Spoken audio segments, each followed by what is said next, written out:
Good evening, everybody. How are we all doing? I hope you're all well. Hope you're well, more well than I am. I have a nice cold to deal with, but we're here and we're going to be doing some driving tonight, so I'm looking forward to it. I hope you're all doing okay. Welcome to Sim Racing Bible. My name is Phil, and tonight we are going to be in RaceRoom Racing Experience.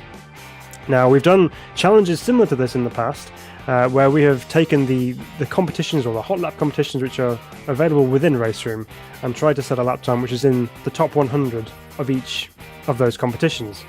And we've done that a couple of times now, and first time was not quite fully successful, and the second time we hit every single one and we're top 100. So what if we up the ante slightly? What if we go to the top 50?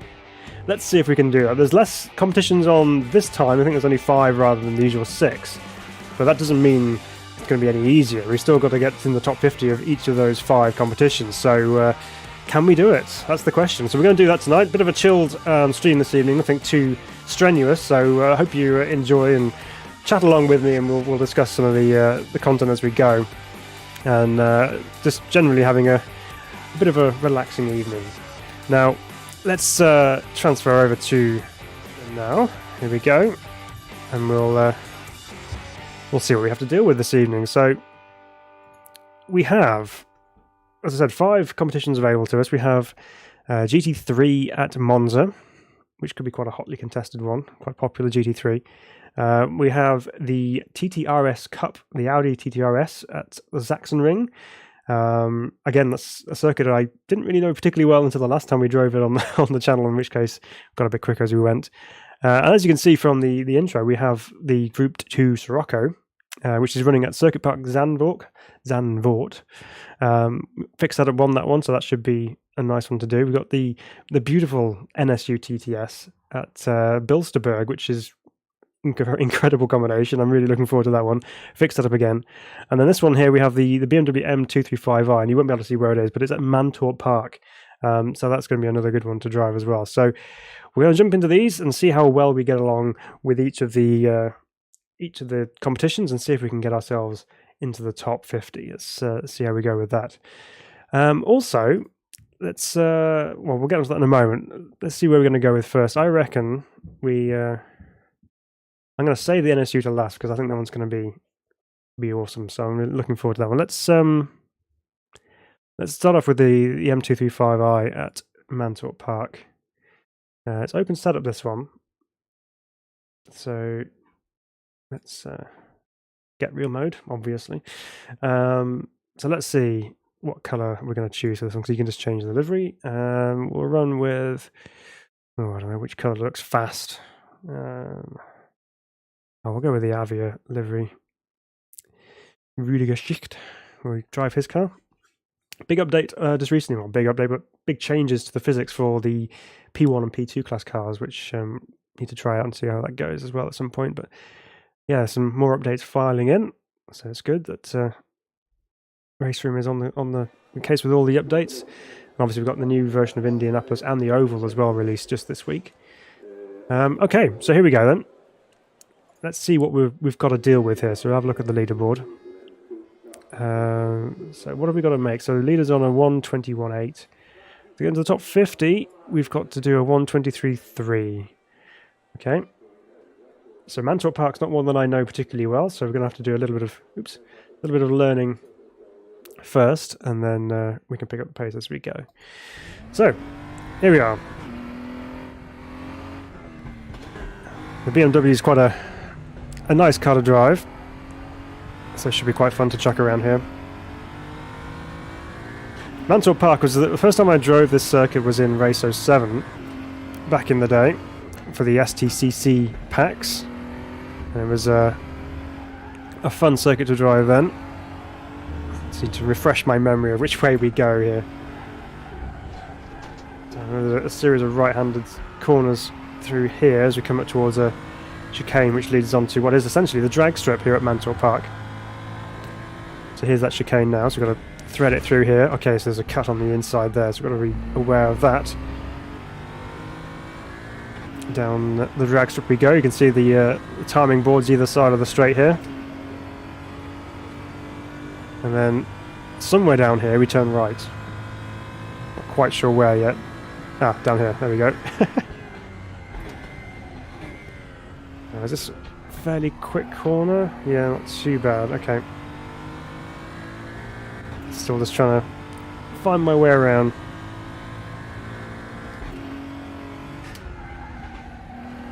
That's quite a quick corner, but not quite flat out. Into a big stop into there. And then we're back to where we started from with the final hairpin as well, so hard on the brakes here.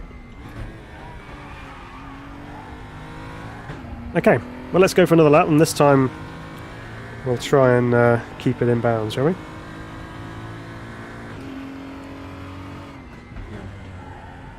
Okay, reasonably quick turn one.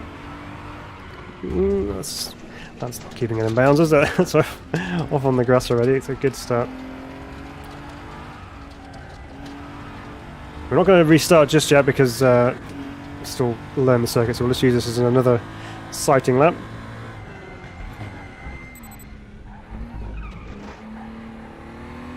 So tight through there with the tyre stacks on the apexes of the chicane. So we've got to thread it through there quite neatly, really. So yeah, so hope everyone's doing well. It's good to have your company with us this evening. Let me know which of these cars we drive as we drive them is your favourite in RaceRoom. Always like to know what you guys enjoy driving. But as a side of, I guess, talking shop for a second, currently we are sat at an incredible 988 subscribers. We're 12 away from making 1,000 subscribers on the channel, and it's absolutely incredible. It's all thanks to you guys for being amazing and subscribing to us. So our goal is to reach 1,000 obviously at the moment, and it'd be amazing if we could do that. So if you are not subscribed, please do consider subscribing. We'd love to have you with us.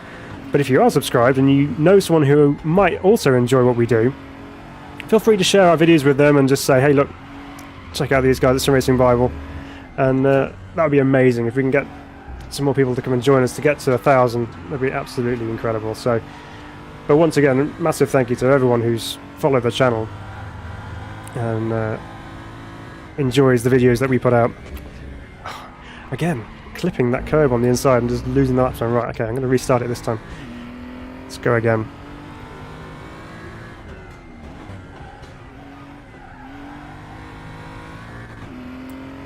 So I've got the TC down at setting 4, which is, I think, about 60%, maybe a bit more. So we don't want it to be kicking in too much.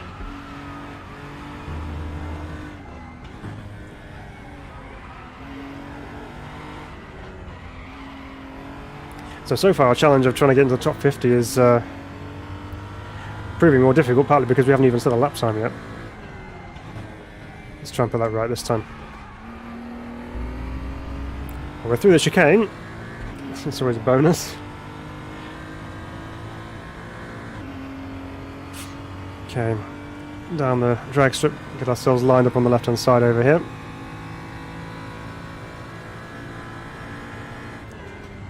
Hard on the brakes at the 100 board.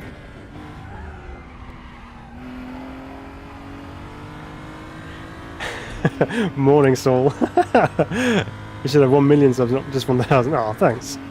But 1,000 is still amazing. Oh no, we're on too deep. No, we're on.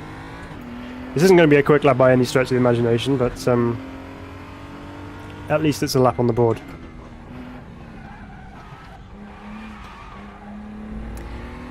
Now this is an open setup session as well, so if we end up getting ourselves in a bit of a rut and not going any quicker, we may need to tinker around with the setups. Or I just need to just tidy my driving up and actually make it half decent.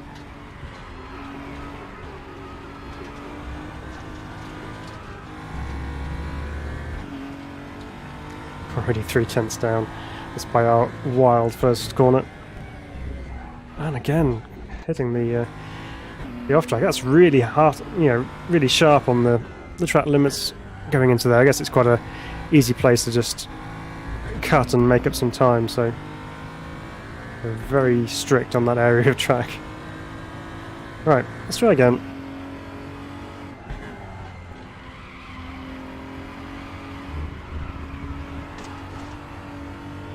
Just want to keep it a bit tight around there because that corner seems to tighten up on the exit.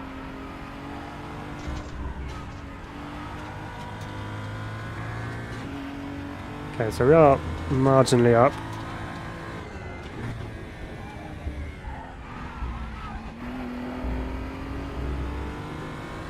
Seem to carry a bit more speed through the chicane that time, but we need to get a little bit more pace on the last part of the lap as well. It's still a little bit vague through some of the corners, so need to neaten that up and find a line and stick to it.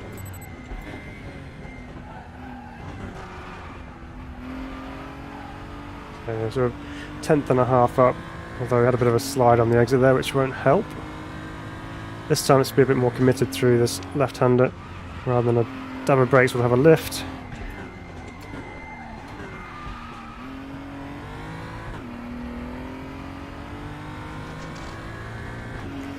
A bit better through there, maybe.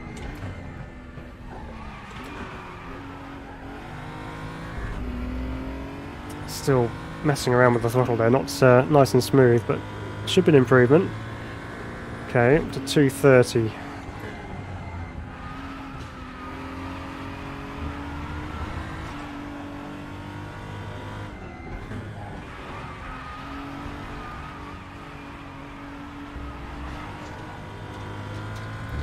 So we're on a 124.6.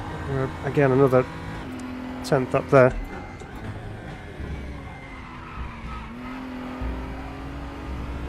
Okay, so we can actually run a little bit wide on the exit there. I have to try that and see how far wide we can take it through there, because the more you open up that exit to the corner, the more speed you can take down the straight here. So I'm curious to see what people are doing through there.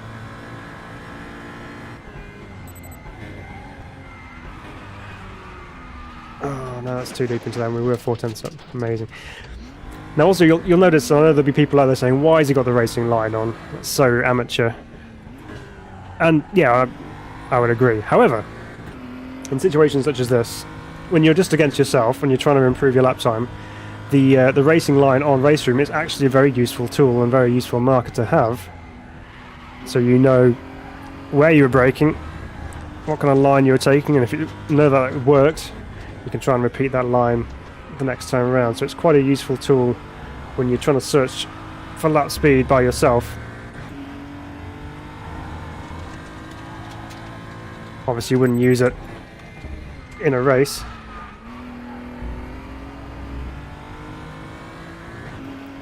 So yeah, please don't hate me for having the driving line on.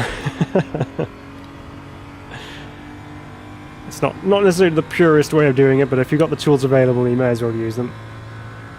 It's not like I'm using a suggested driving line. That's my actual driving line that I've taken, as you can tell, because it's kind of erratic in some places.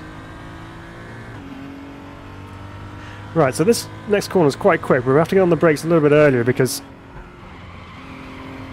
we run on into this right-hander. We want to try and get the power down nice and early. Do it better. Just turn traction control off a little bit more.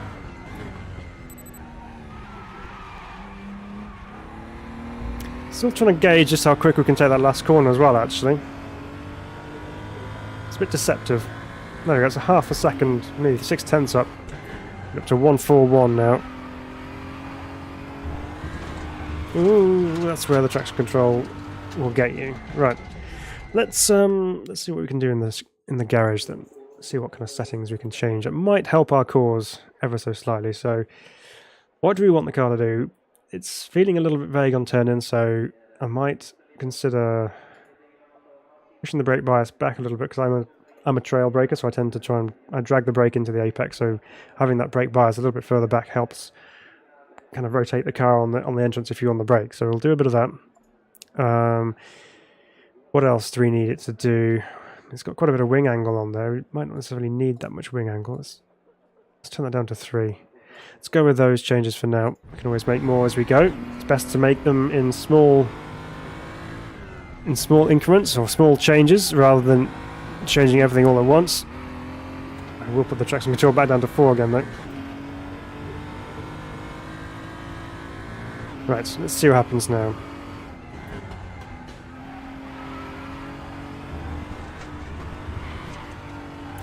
It's obviously got a big, long straight, which, if we're carrying a huge amount of wing, will not be helping our cause, because it'll just be like an anchor out the back, dragging us back. There's a cut. It's just too tempting, isn't it? Just to try and straighten up that entrance so you get a good line into the right-hander, but you really can't get away with much stuff into there. Right, let's try again. So what we'll do is we'll get ourselves through as much as we can, and if we are hitting a bit of a brick wall with one of them, we might just move on to the next, just to keep momentum going, and then we can always come back and revisit them if we need to. Rear end definitely feeling a lot more loose through some of these corners now with the aero removed. Not that aero on this car is a huge factor, but it's enough. But if you can live with being just about 500ths down through the corners, but then make up all that time on the straights, then that's good enough. Let's see what the split is at the bottom down here, because there's another one just after this next right-hander.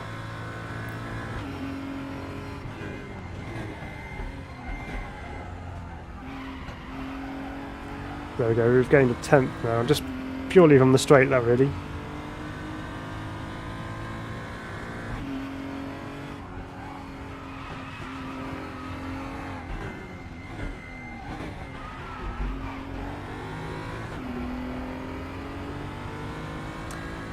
Just want to balance the car through there as much as possible.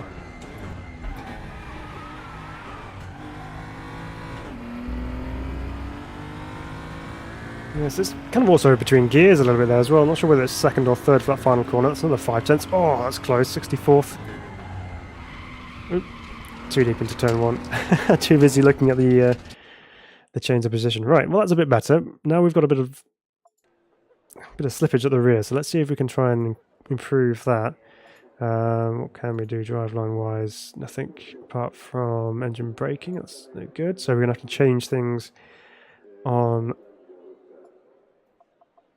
Let's turn the camber down a little bit, basically square the tyres back up again. So rather than having them pointed in as much, we'll stand them back up again, have more contact patch on the ground so they actually have a bit more grip. That might help with the rear. What else can we do? It's quite stiff at the back. Ride height's actually, I didn't change the ride height, but it's actually moved from default. Oh no, it's camber. Ride height you can't change. Slow bump. Where is it slipping? I'm just trying to visualize where it's actually slipping here. So it's when it's loaded. So we kind of need it to be. So bump really needs to be softer so it sits down a bit better. We'll do a click up on there as well. Right, let's try that. It's probably absolutely destroyed the setup, but let's give it a try. Normally I wouldn't jump into making setup changes this quickly because I'm still trying to find my limits with the car and track as it was, but for the sake of the challenge we have this evening, where we have limited time to get through all these different combinations, let's make a go with it and see what happens.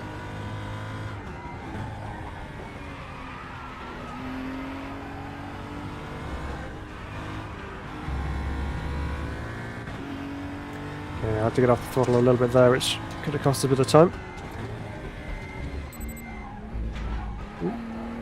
So good at turning then, it almost turned a little bit too early. But actually feeling through the first couple of corners there, it did feel a little bit more stable going through those right-handers. So we'll give it another lap or so just to see how that goes.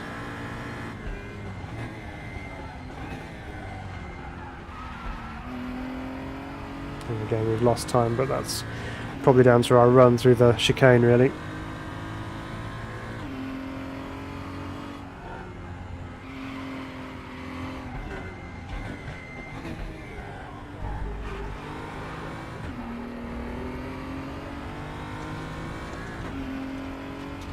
Okay, up to the last corner again.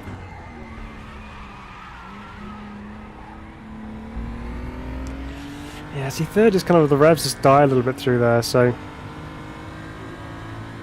yeah, we've lost a big chunk of time.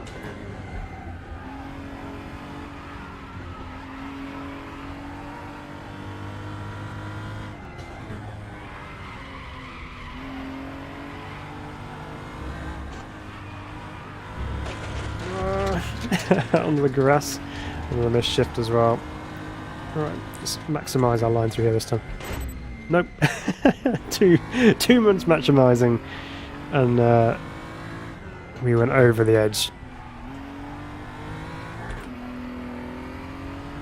Okay. Look at the gaps there. I mean, to gain 2 places here, it's 0.02 of a second, so it's nothing. We just need smaller changes in time, and we'll be jumping up the leaderboard in no time at all.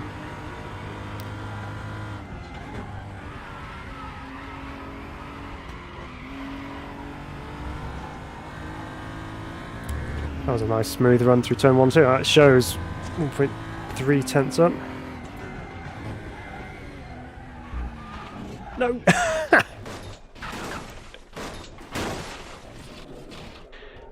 That, ladies and gentlemen, is not how to make your lap time quicker. That is counterproductive.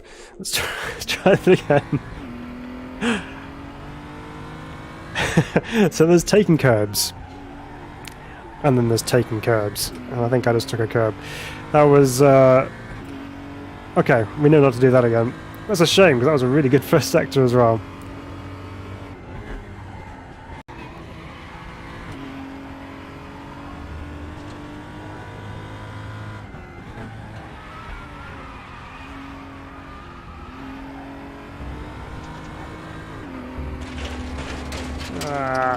Wow, even that was 500ths up.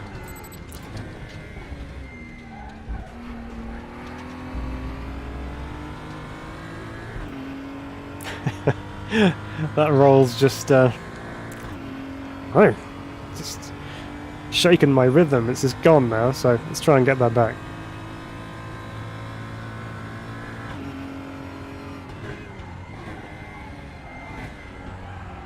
Wow, hello.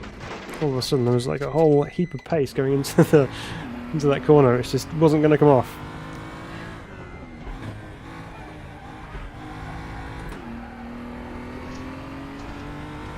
Okay, let's go again.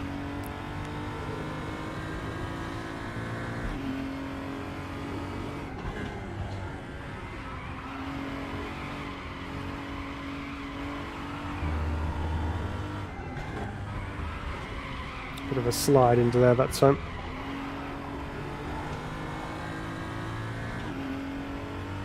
Yeah, it tells in the time, but that's okay.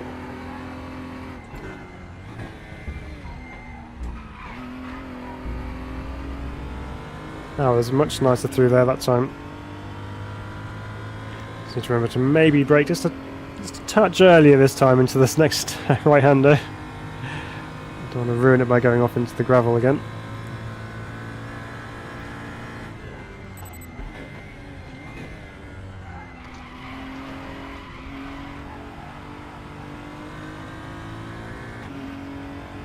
Let's turn the gap around to a nice green delta.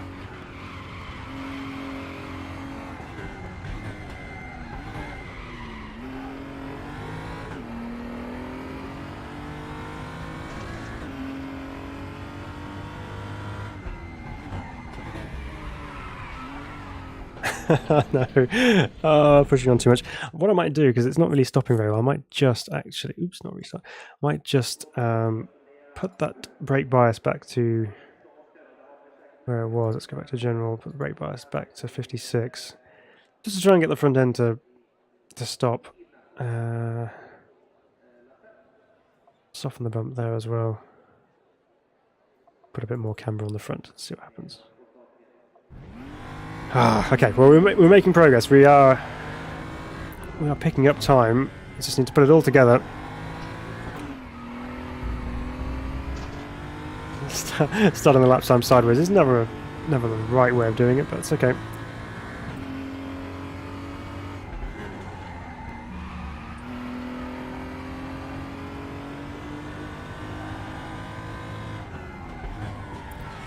Right.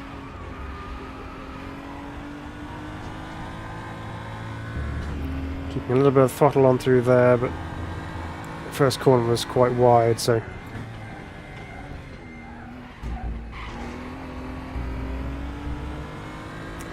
just messing around with the curve just a little bit, just kind of dancing over it, not really taking off like last time.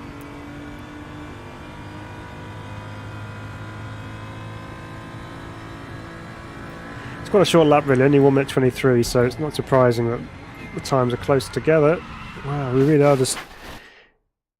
Oops, don't need to do that. We really are gaining a lot more straight line speed, and it's just... braking is so much earlier, so we've got to be ready for that.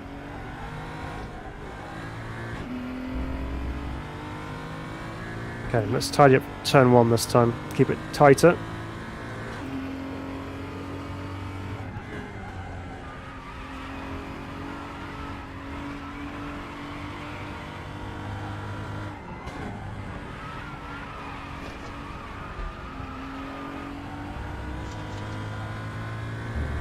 It's better. Yeah, 1.185 up.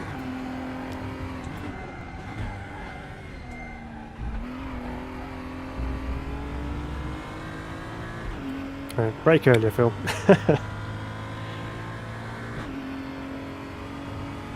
Right.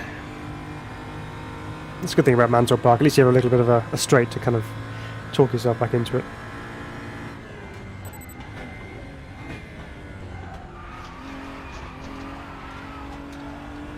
Yeah, nice increase down the straight. Okay, only 2 more corners to go, or 3 more corners, including this little kink.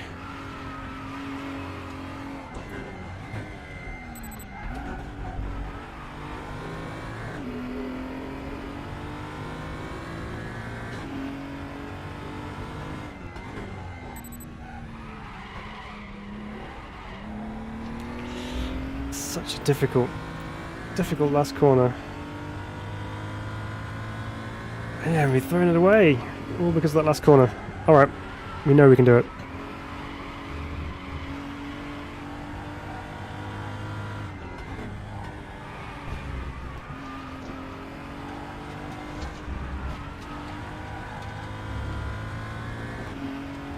Okay, we are up again.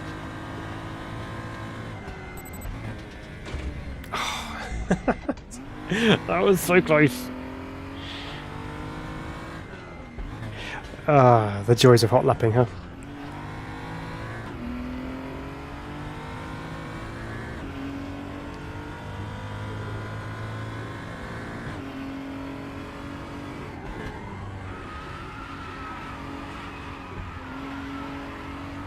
Almost feels like the tyres are slightly better on lap 2, so just have to see what we can do. We know we're quick on lap 1 as well. Yeah, like that. That's a better run through first sector.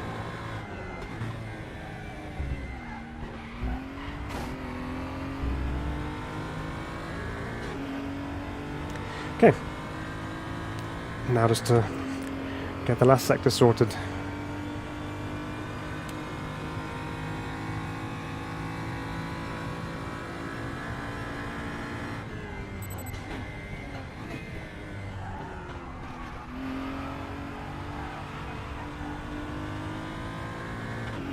And just trying to break away a little bit through there then.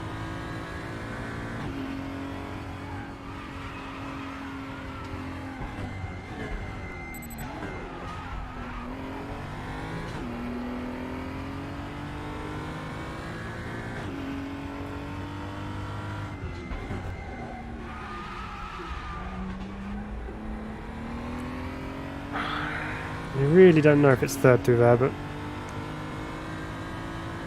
yeah, lost loads of time.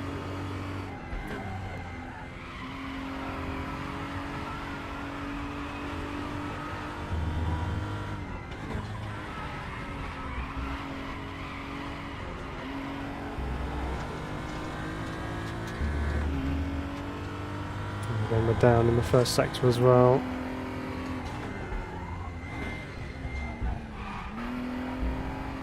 Yeah, okay, so you can cut on the exit. Just thought I'd check that. Right.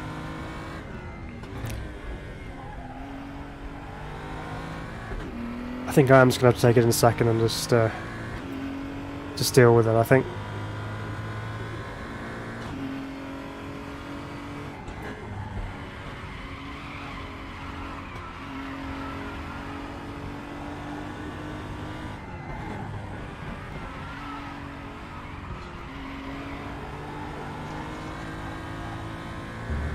So much neater. Let's do the same to here.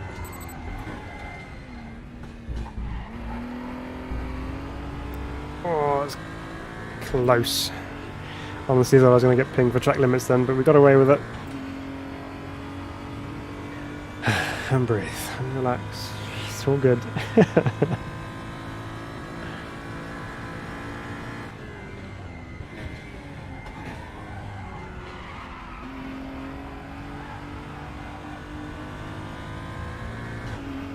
So we're 2/10 up. Just need to keep that momentum going.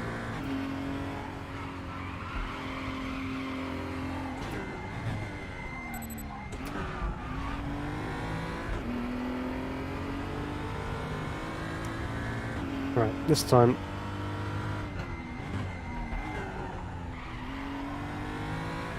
Yeah, I got the drive off the corner, that's much better. What's the time going to be though? Did we keep the green? We didn't! Must have done a really good final sector is all I can say.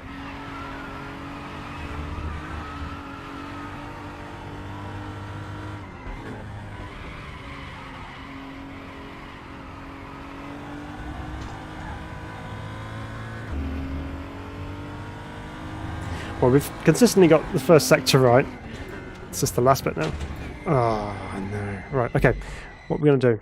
What are we going to do? We are going to come back to this in a minute. We're up to 64, so that's not too bad. We've got a foundation to build on. So what we're going to do, we've got to move on to the next one. How much more time have we got to find? It's, yeah, just less than 2/10. So if we keep that split there, we would make it. So that's good. Let's we know we can probably achieve that one. Let's go on to the next ones and just see if we can get something ticked off to start off with. So let's go to Zandvoort with the beautiful Scirocco, and see if we can do that. Bit of different action here. Touring cars, front wheel drive, and we'll run that livery because I like that livery. And we're at Zandvoort. So this is the Grand Prix circuit of Zandvoort, through the dunes, and it's a real roller coaster and good fun in the Scirocco. So yeah, looking forward to giving this a go. Yep. Right, this is fixed that up, so we can't do anything with this one. So we deal with what we've got.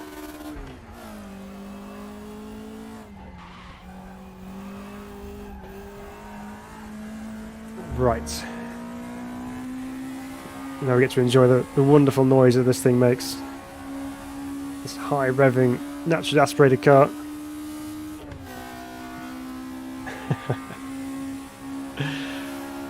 Let's try not to get distracted by the sound because we have a job to do here.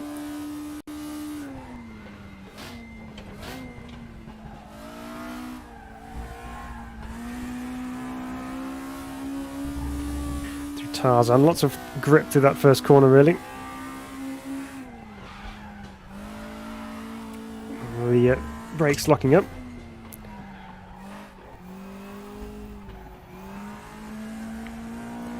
So although we're front wheel drive, we are running on slicks, so there's plenty of grip. So we're not expecting much power wheel spin coming out of corners, but we still need to be gentle with the inputs.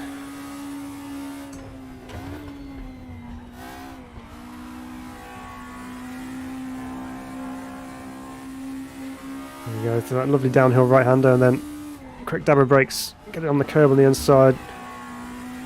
Rear end's quite light.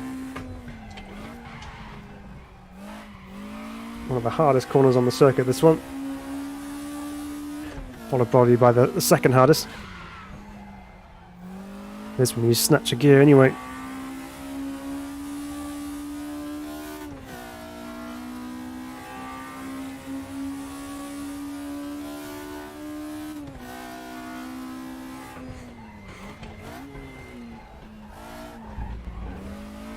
Again, just trying to get used to the circuit and the car combination as to where you brake and how much speed you can take through some of these corners. But so far we're on a clean-ish lap, as in we haven't actually gone off track and had a lap time disallowed.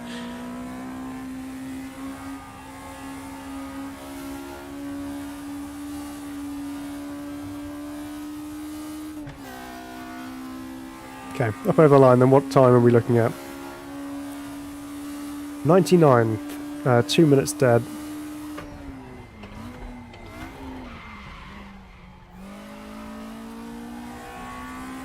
So there's plenty of time we could have found in that lap as well. It was very ragged, so let's see what we can do.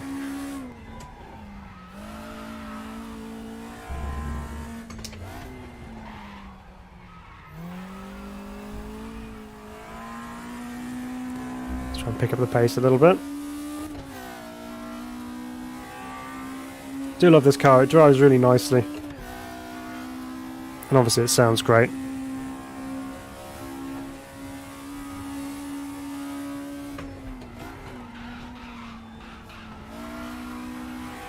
The inside wheel skipping over the tarmac as we lift it through that right-hander.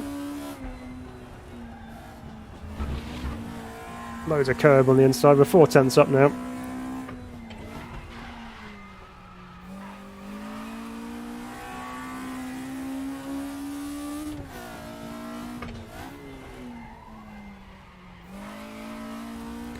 The thing with front-wheel drive is when you put the power on, it tends to pull the car in, so you've got to use the throttle in a different way as you would do in a rear-wheel drive car.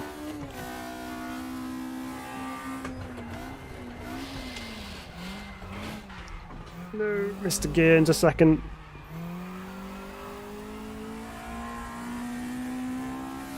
Just about managed to keep it on the island, but we will have lost time there.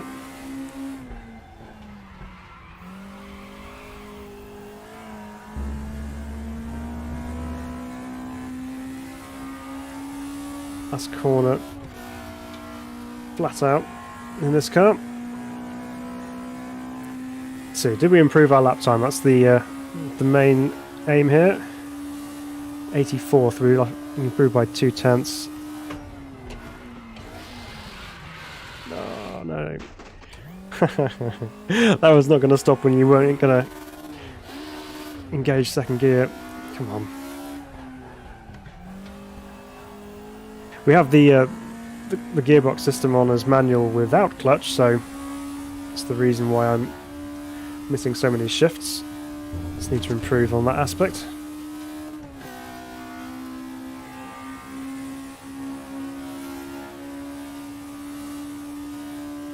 Okay.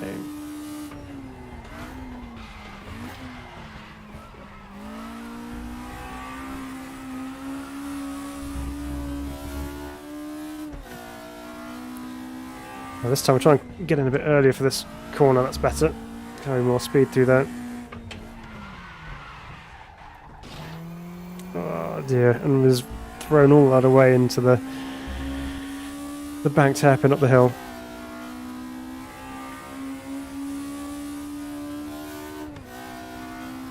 Be curious to see what the split's like now.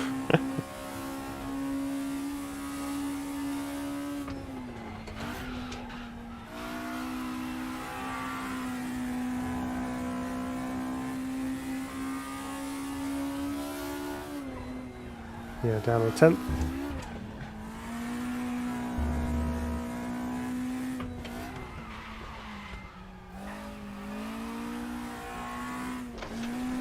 I was always going to run out to the outside there by not clipping the apex on the inside.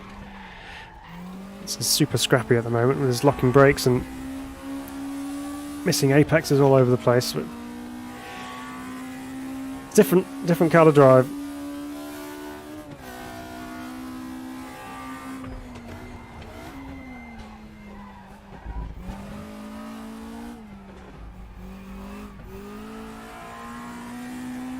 You can take quite a bit of speed through that chicane and hairpin section there when you get the brakes and the gears right.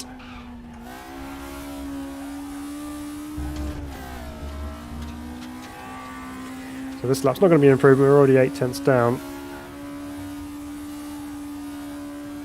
But all good practice. So what did we gain by... Yeah, so we gained 4/10 essentially by getting that chicane section right.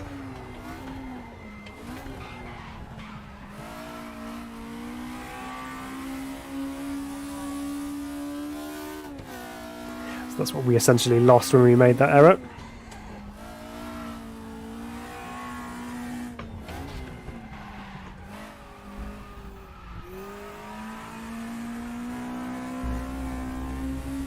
Okay. Better than last time.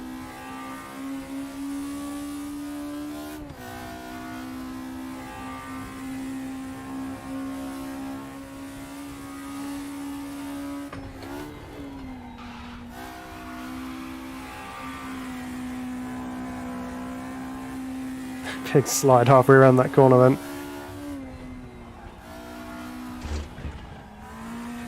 So we're 3/10 up, and then we have our section that we know we can improve on.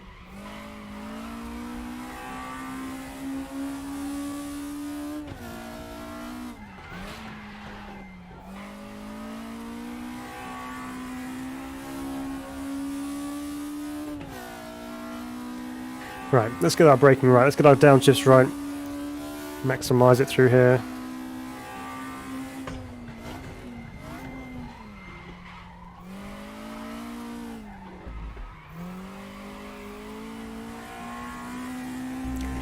A little bit clunky, but at least we got through there a little bit quicker than last time.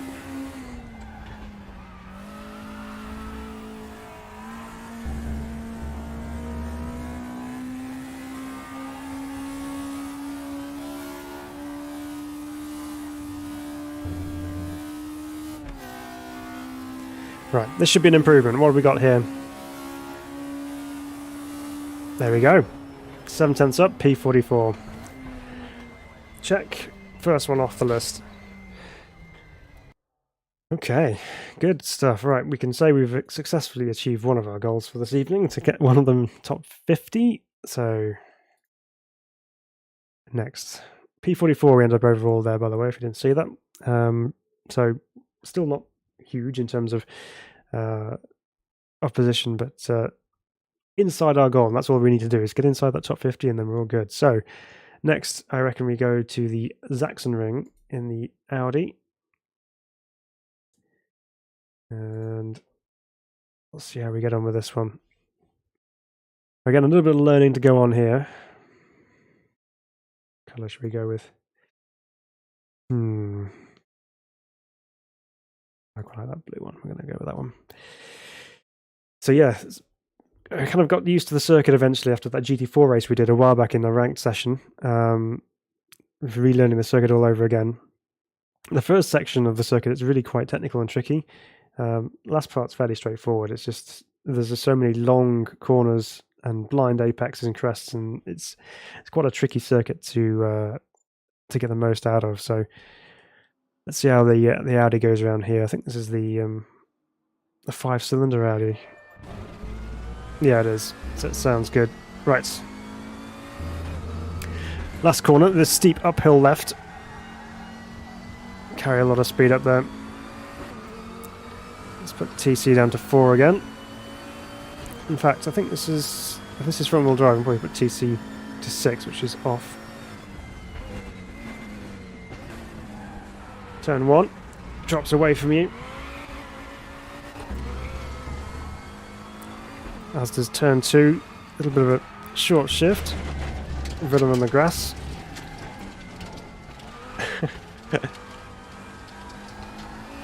This car's a bit quicker than I was expecting it to be. Just again, this section here, just trying to come on, stop it. Got yourself into all sorts of trouble there. Sometimes it's best just to get out of it, reset, go again. You get lost on the circuit almost, even though you kind of know where you're going. You still get lost, and you're making all sorts of weird moves and things. So just restart.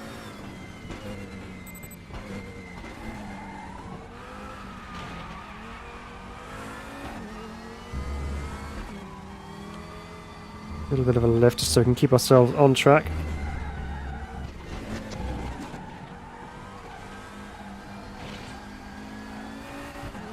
Now this car is a VLN car, which is a endurance championship that runs around the Nordschleife.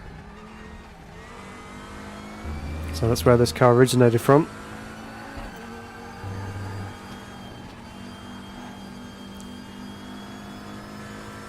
So it should be used to gradients such as the ones here at Sachsenring.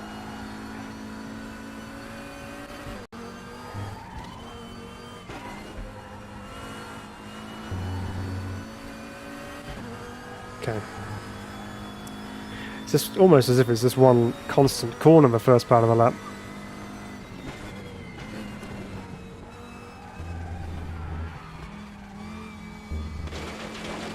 There's that one corner which makes it so easy just to ruin a lap. Easy to get caught out by just how tight that corner gets on the exit. It looks like it's a really quick corner, and then all of a sudden it tightens up and it's gone. So let's try that again.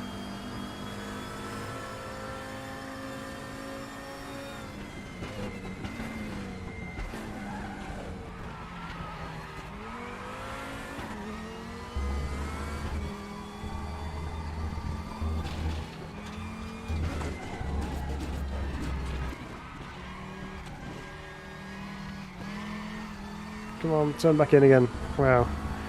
Massive understeer.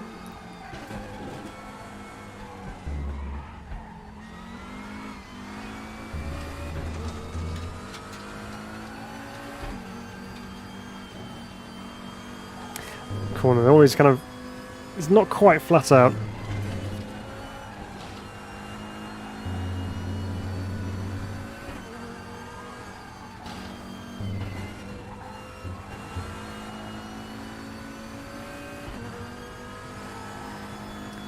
Okay, well, we're through again. Let's try and keep it on track this time on the exit here.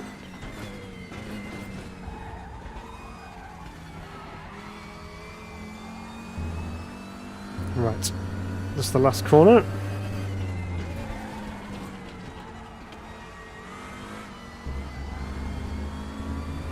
Just trying to feed the power into there. There's the front end just washing away from us as the wheel spin kicks in. So what's that? 81, okay. 1 minute 25 for a scruffy lap. We can improve that.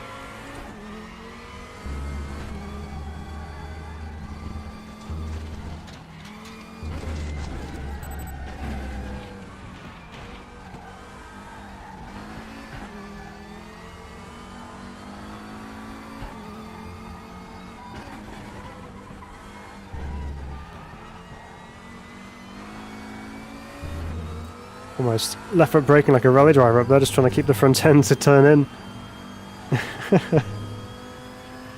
There's the 5-cylinder Audi engine tone, which brings out the rally driver in you.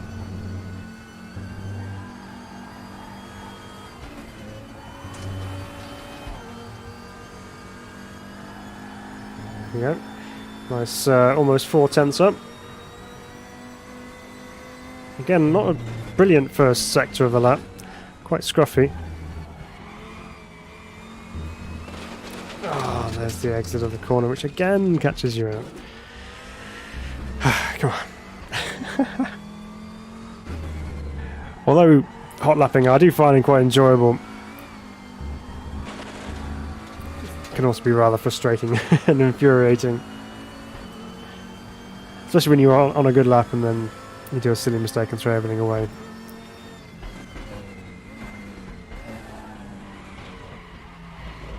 But of course, in hot lapping like this, you tend to take more risks anyway because you're trying to put together a really quick time if possible. You wouldn't necessarily drive like this during a race because you're trying to make it to the end of the race, really.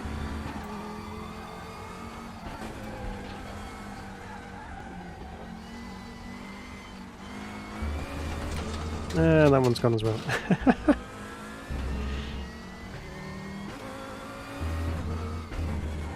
Well, at least we're getting first practice, well, practice of the first sector down. Which, to be honest, is the bit that we really need, because it's the trickiest part of the course.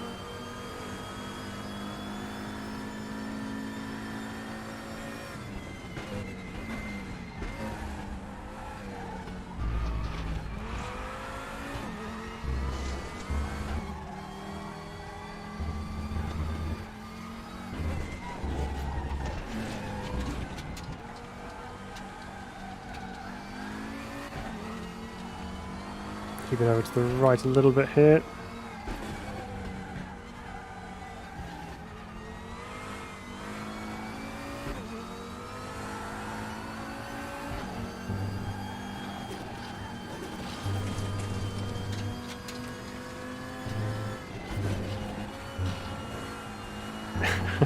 Just hanging on through there.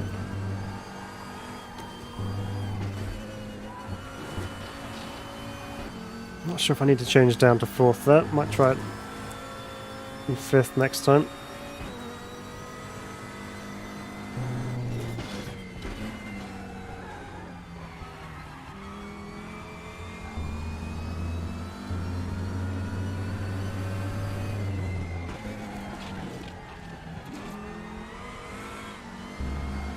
Okay, this time we kept it in bounds. Let's see, we should be up a little bit here. According to the dashboard, we should be almost 3/10 up.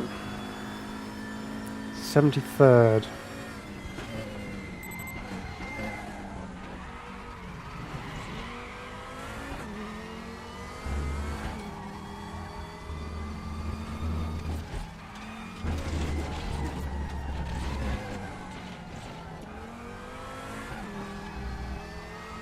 Try and neaten it up through here if we can.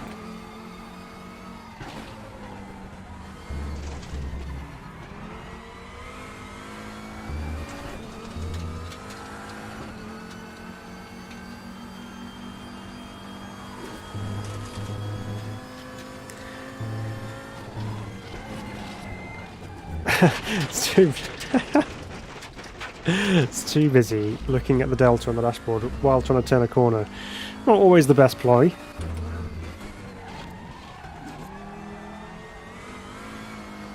I was just trying to see what the effect of going around that long left-hander flat out was, because I started turning in a bit later, but I was able to keep the throttle on all the way around, and at the end of it the time was really coming back towards me, but I then forgot that I needed to actually scrub some speed off for the next uphill left-hander.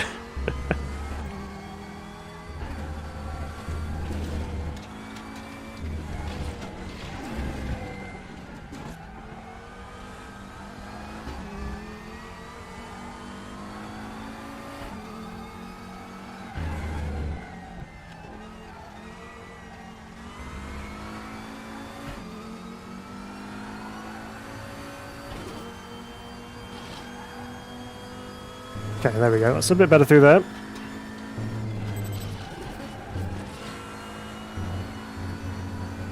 Okay, I'm going to leave it in 5th this time. Oh, it's nearly flat through there as well. Might be able to try it flat next time, but we have gained a huge chunk of time.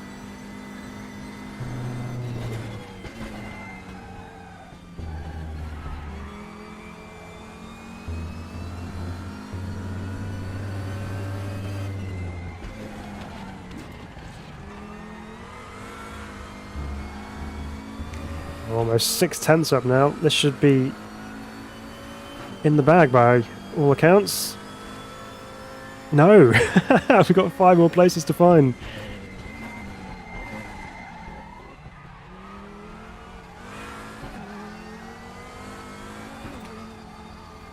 It's a lesson, don't count your chickens.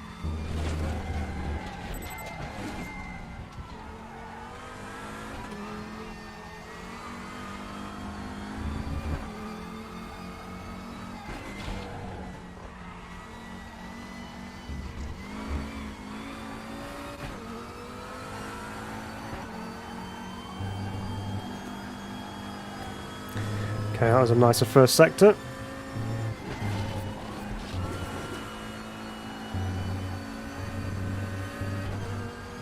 Let's try flat through here. Not when you line it up like that.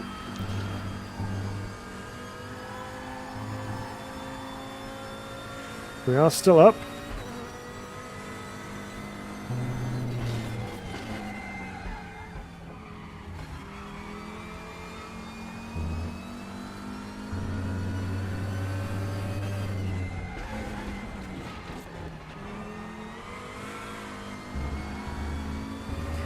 Okay, so another almost 2/10 up. What will this do for our position? Hope this will do the job. And there we go, yep, 46th. 1:24.1. Okay. Well, not the easiest of circuits at all, Sachsenring. But we managed to do it. That's 2 out of 3. Now then, next. What do we do now?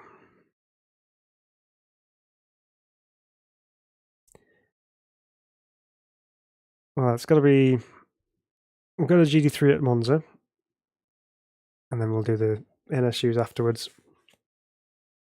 Although we might go back to Mantorp Park and see if we can beat that time. Now, Monza. It's going to be mostly about straight line speed. So you need something with a bit of grunt and a bit of power, but it depends on what the BOP is like for some of these. I think it's looking at the lap times earlier on. I think the Bentley was quite a popular one.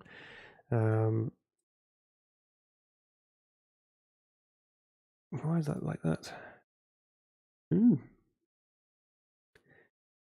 Didn't realise we had those liveries on here already. Some British GT ones on there as well. That's cool. Must have been added just recently. Well, I might take the Bentley out. We'll go with dual Gunon one. Nothing to buy. It's got there. It says. What that's all about. Let's quickly go to the store and just see if that's on there. Evening, GSM Dad. How you doing? You're doing well on this difficult track. I'm terrible at it. It's very tough and windy, I think. It is a tricky track, that one. It really is.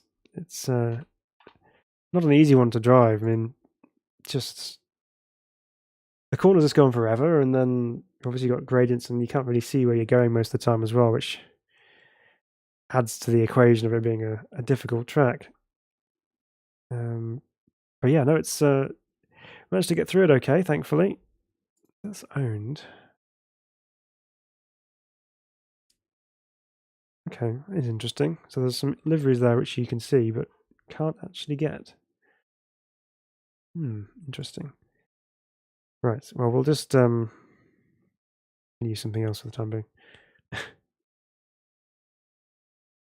Launch on that one. So again, Monza, not always a favourite track of mine, but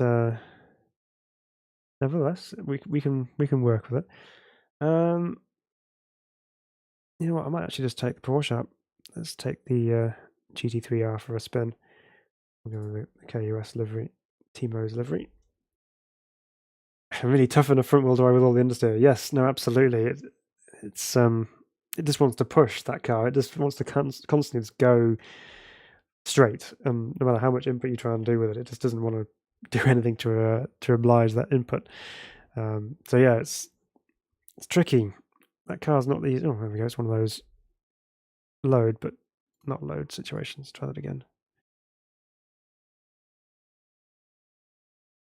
Go back. What are we going with? Porsche. Try again. Sometimes it does that with RaceRoom. You load in and it just decides no, it's not going to load.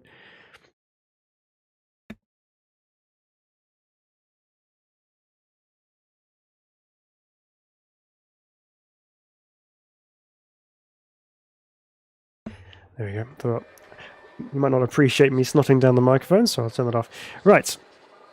So what are we chasing here at Monza? Show the leaderboard. Let's see what we're looking at.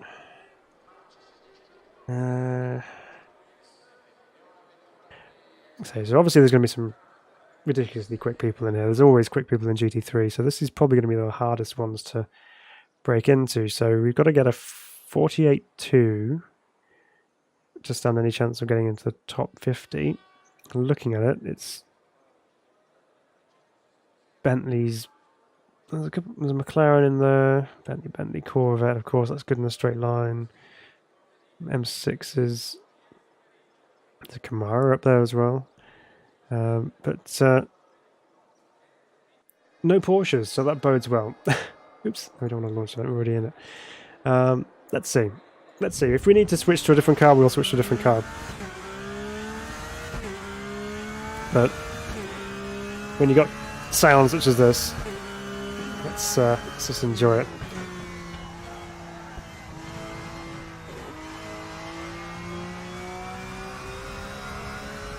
Oh, the bots are active tonight. Please ignore the bots in chat, everybody. Don't know what's going on there. Just think I'm popular or something. Right, 150 board-ish to break.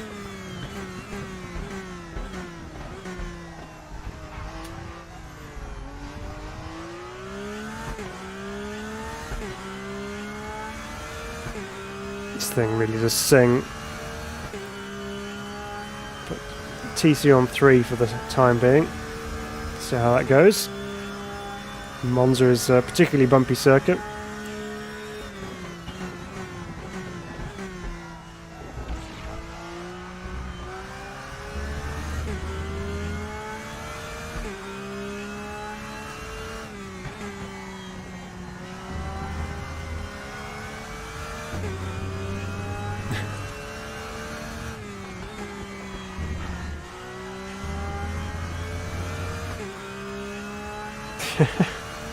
Hey, whippy whip.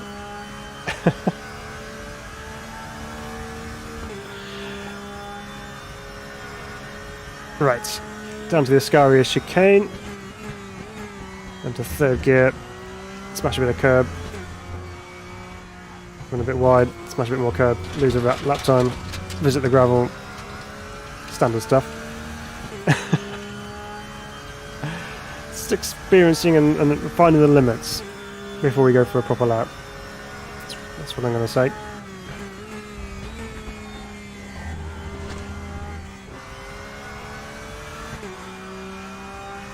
And that lap's not going to count, and neither's the next one, so we'll start it again. Right, okay. So now we know where track limits are.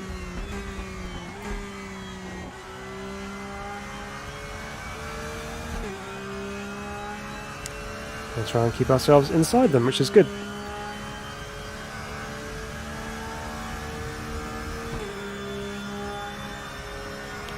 Definitely one of the better sounding GT3 cars out there, the 911.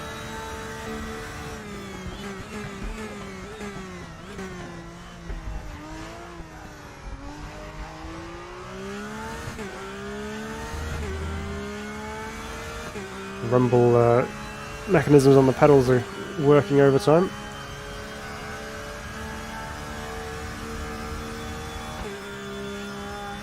Okay, let's brake a little bit near that orange marker.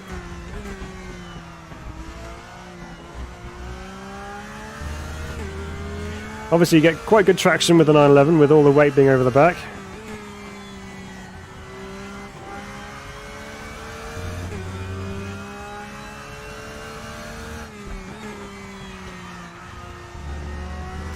I was too quick into that. Just lose all the momentum down the straight because you're just sliding to the exit of the corner and then trying to recover all that speed again. Okay, not so enthusiastic with throttle in the middle section. It's better.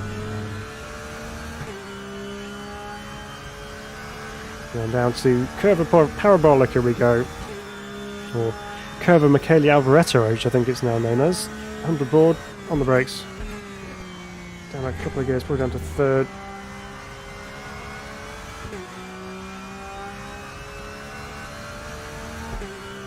Okay. Now we actually have a time on the board any moment, so let's see how far off we are. I expect it to be quite a long way off, being GT3. Yep, that's figures.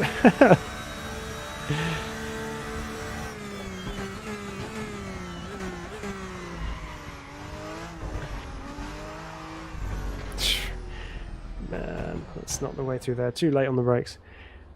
So, hang on, let's go back to the garage. 150. I mean, there was a little bit of time in that, but it didn't feel like there was a massive amount of time. How much further off are we? A long way off.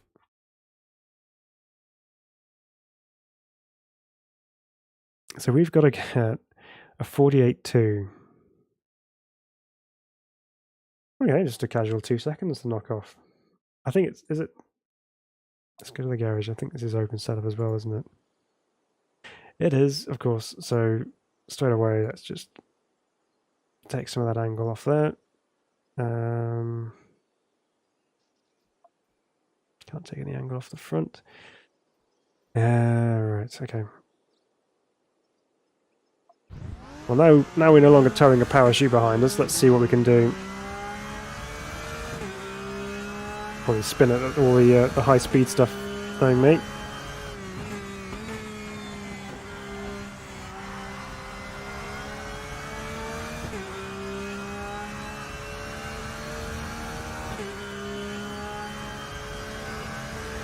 Yeah, thinking about this is probably always going to be the hardest challenge to do this one, to get in the top 50, because GT3 is just so popular, obviously, in the world of sim racing. Everyone loves a good bit of GT3 action, and the times are usually pretty close.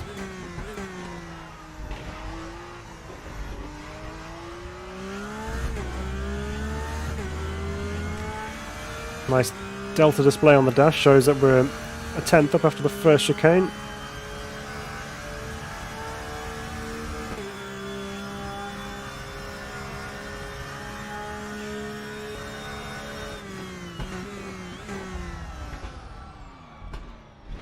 You know when you hit that brake marker and you think, no, I think I can go a bit further than that, when really the last time when you brake there, it was actually on the limit. You can't go much further than that. But we'll get used to it over the rest of the lap with the lower downforce, so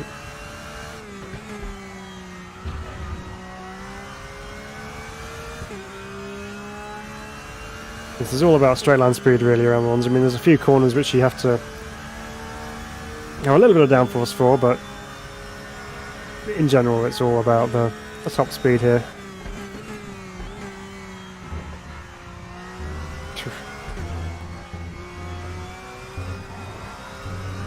So you almost have to just balance the car through the rest of the circuit just to avoid disaster before you can get back on the power again. So it's very much on a knife edge at Monza.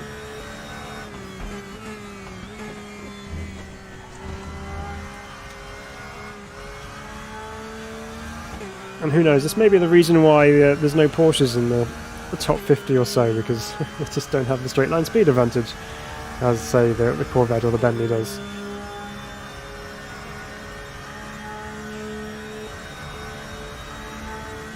But we'll give it a few more laps and see if we can get anywhere near. If not, we're going to have to switch allegiance.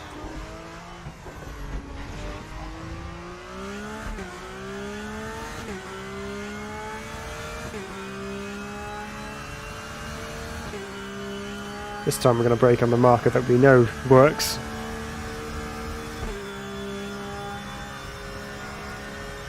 Look for the orange mark on the right.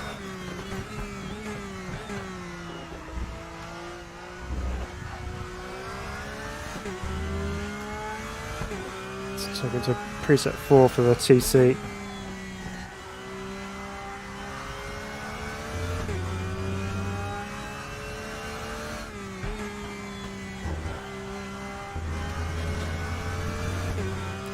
Yeah, instantly, even with that second Lesmo being still not the greatest through there, we still picked up a heap of time, purely because we didn't go wide and was sideways on the exit. So that's where some of our lap speed's going to come from.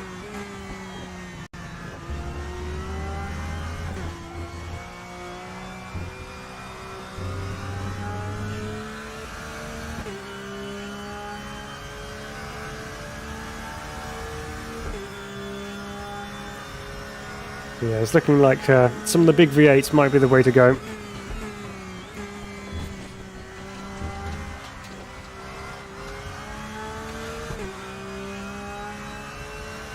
Just leaked away all that time we built up over the lap to down to 0.02 of a second we're going to gain on this one. Oh, 3. Be luxurious, we'll have an extra hundredth, shall I say. Yes, we've gained a couple of spots to 3:29. We're not going to get any more there. Okay, well, there is time to be had with the Porsche. However, let's try one of the other cars and just see if we can do it. There's obviously a reason why there's so many of them at the top. Normally I would not like doing this, but for the sake of trying to achieve this goal, let's run with something like, I don't know, let's do the Bentley. Go with Maxime Soulet's livery here. And see how the big Bentley gets on. It's a bit of a monster, but it obviously helps in a straight line around Monza. So what's your guys' favourite GT3 car? I know I've probably asked this before in the past, but anyone watching and would like to comment their favourite GT3 car, let me know in the chat. I'd like to see what you like the best if you are a fan of GT3. In the meantime, let's just, because we can, drop the wing off this one before we even get on there. And we'll try again. All of a sudden we're on the right hand side of the car.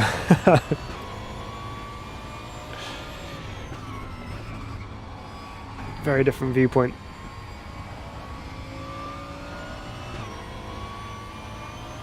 Turn the traction control down.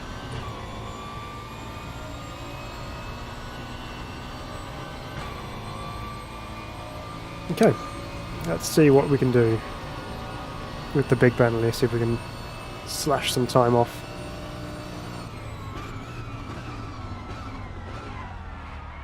Well, certainly you're arriving at turn 1 much quicker than you are in the Porsche. Okay, well that's interesting, so I'm going to have to brake a bit earlier, I think.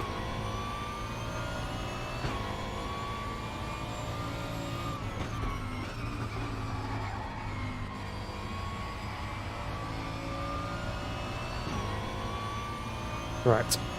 This, of course, being the old iteration of the Bentley rather than the newer version, so quite old in the grand scheme of GT3. Right, this time let's brake a little bit earlier.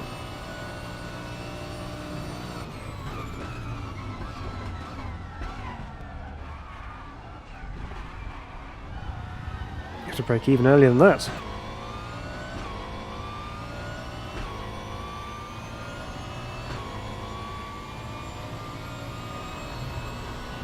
We must be able to make it up in the straights.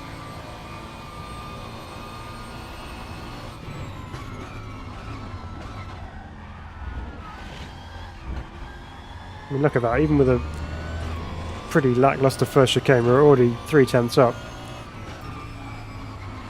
Poor little Porsche didn't have a chance.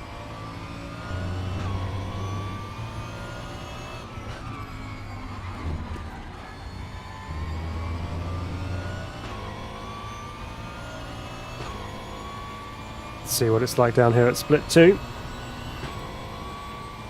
It's quite loose actually, the car, so we're going to have to be a bit careful through the Ascari chicane just to keep it on track.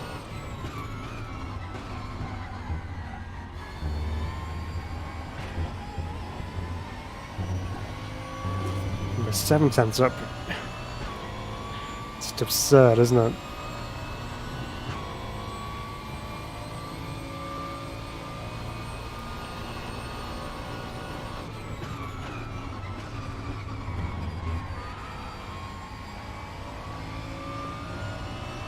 Easy money almost. So you love the Porsche too, GSM Dad? Yeah, it's good. Not the best at Monza, yeah. Unfortunately not. Look at that, straight up 1.6 quicker. Such a difference.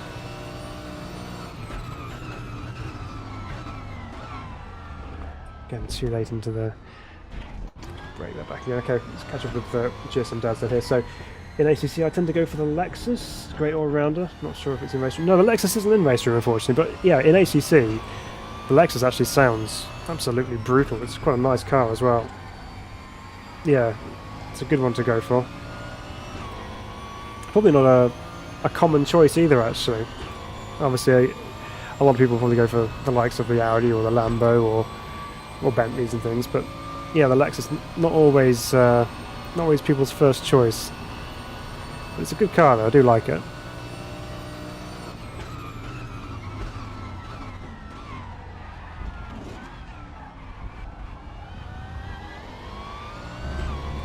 There we go, by cleaning up the first corner.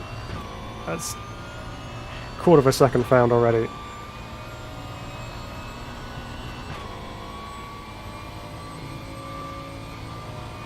Alright, let's get it stopped here.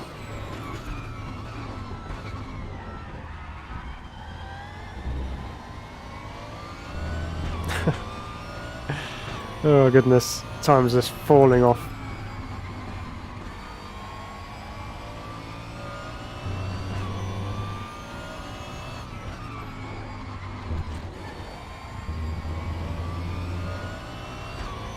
Even there, the exit wasn't amazing, but we're still gaining time. We're almost half a second up now. We can tidy up the Scirocco chicane as well. So let's see what we can do here.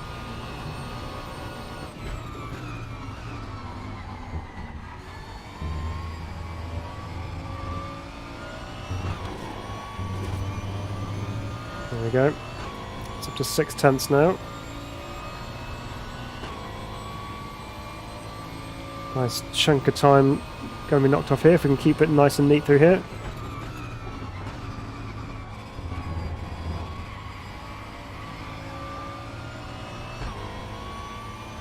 There's always that temptation just to kind of go way too easy into the last corner when you know you're that well up and you think you're going to get a good lap time. It's so easy just to completely bottle the last corner. But here we go. Oh, what was I worried about? P47. Well, unfortunately, you just need the right tool for the job. The Bentley, in this case, was that tool. So, that just leaves the BMW at Mantorp Park and the NSU to do. So let's go back to the BMW. Now we've had a bit of a warm-up. Now we've kind of got ourselves up to speed, so to speak, in a variety of different cars. Let's go back to the BMW and see if we can find those 2/10 that we're looking for to claim that one. And then we'll jump into the NSU. Really looking forward to seeing what that one's like. It's such a fun car. Right, let's launch this one. Let's see how we get on. Come on, get real. There we go. Well, that was surprising, actually. I honestly didn't think... I knew GT3 was going to be tight, but I honestly didn't think that just by changing the car, it would make it that much easier to just blitz the lap time. So, yeah, no, absolutely. GSM Daddy, spot on. You know, the GT3 competition is fierce, and it's usually really, really tight, and it is. But you know, just that little change of going from a car that you really want to drive, and then jumping into something else just because it's that much quicker. I mean, just the straight line speed advantage is just phenomenal. So, yeah, Bentley all the way. Hey, David. Hi, Jilly. Just been showing my good friend Kath your driving. She said you look like Hugh Jackman. Oh, thanks. Just without the body, just maybe the face. Yeah. Oh, appreciate that. Thanks for showing Kath. Hope she's enjoying the stream. Nice to see you. Nice to have you with us. Right. Let's just save our car setup from before. No. So what did we change, everybody? Let's put the wing down. It was on 3, I'm pretty sure. We stood that up to about 3 degrees. I'm going to take that a little bit further. Slow bump, we dropped that by a few clicks on the rear. What did we do on the front? Slow bump, softened that off as well. We left the brake bias as it was. And that was about it, wasn't it? So let's go back out. Let's put our TC up to 4 again.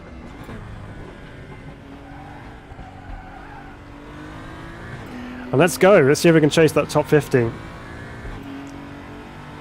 The GSM Dad says, I used to work with a guy who had an NSU R080. He used to say it stands for non-specific. Okay. Oh dear. They are very unique little cars. But the beauty of them in RaceRoom is that you can drive them and not worry about any of the other problems that go along with them. There you go, there's our little cut just to remind ourselves that it's still there, and that no matter how many times we try and make it work. It just isn't, so we just got to stay off that curb.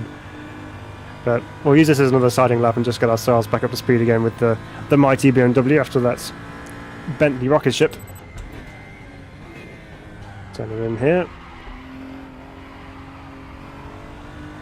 There we go.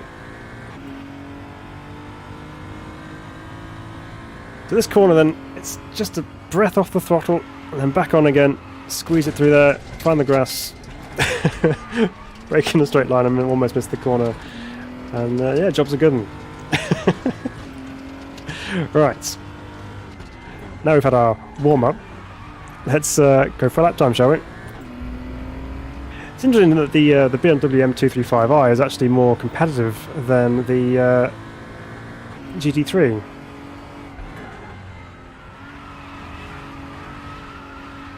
But then slower cars, shorter overall lap time, always going to be a bit trickier to find the difference, or be the difference. There we go, straight away a 10th up. Miss our little cut point. Honestly, through there then, I had zero steering input.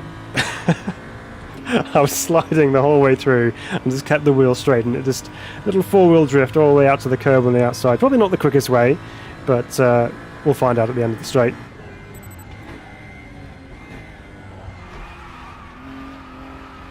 Oh, in fact it was. Except I probably just messed that corner up, but come on. Let's get a good final sector in here. This is where we need to be strong, because on our quick lap we were quite strong through here.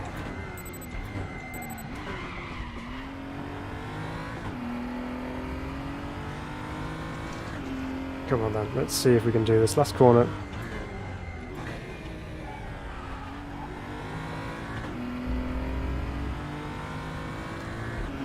Right, what have we done lap time wise? Okay, it's an improvement, down to 59th.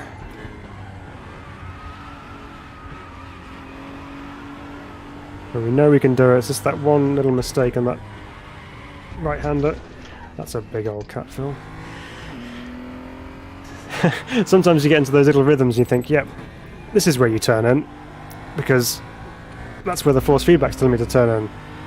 But it's not always the case, I'll be honest. Right, let's try again.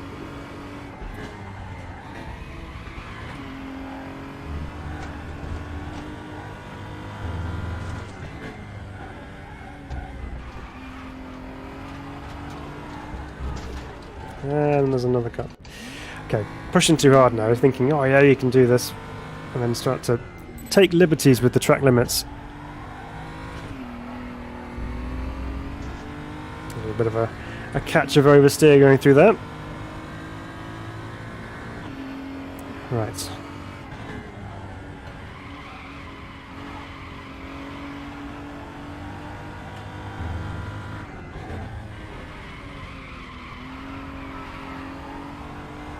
Again, back end was sliding a little bit through there. There's the gravel, which isn't going to help us, our cause. And there's the off track, which also isn't going to help.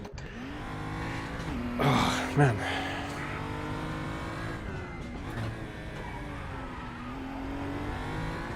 This is a real challenge, this one actually. And we haven't even got to the NSU at Bilster Berg yet. Like a small Nordschleife.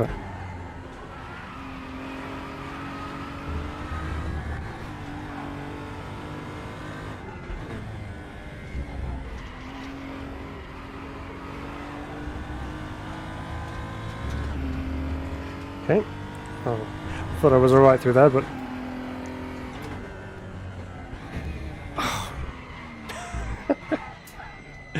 Oh, that corner. And breathe.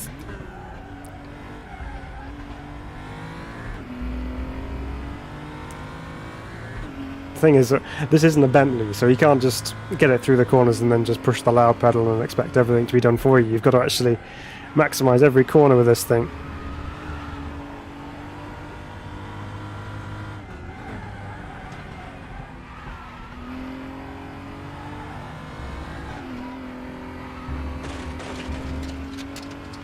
Wild. Very wild.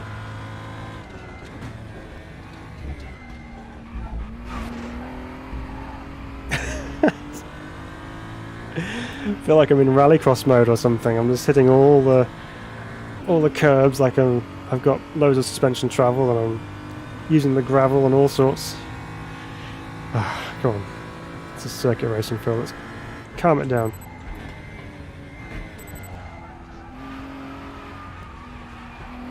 Yeah, I'm not surprised you're nearly 7/10 down, Phil. Come on.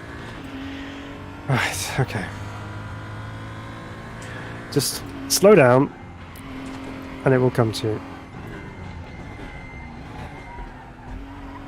I know that sounds very counterintuitive when you're trying to go as fast as possible around a race circuit, but sometimes you just start slipping into this nasty little habit of overdriving because you think, in order to go quicker, I have to attack more, I have to drive faster, and I have to go through corners faster and cut every apex. When in fact, if you just slow things down, smoothen out your inputs, you actually end up going quicker.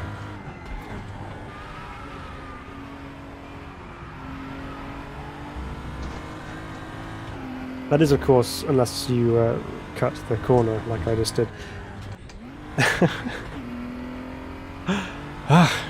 The beauty of sim racing. The fact that you can restart and go again without having to just go all the way around the lap and finish it off. Which is also why it's a very handy training tool. So if you are trying to learn how to do circuit racing as fast as possible and you have limited opportunities to get out on track and test, sim racing is excellent for that.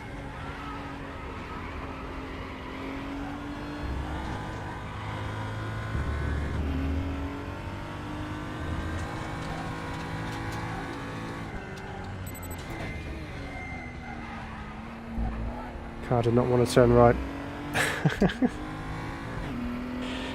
Okay. Let's get ourselves a good run. And then go again. Well, you guys are getting a good view of Mantorp Park Circuit this evening, because we're probably spending most of our time around here, rather than everywhere else.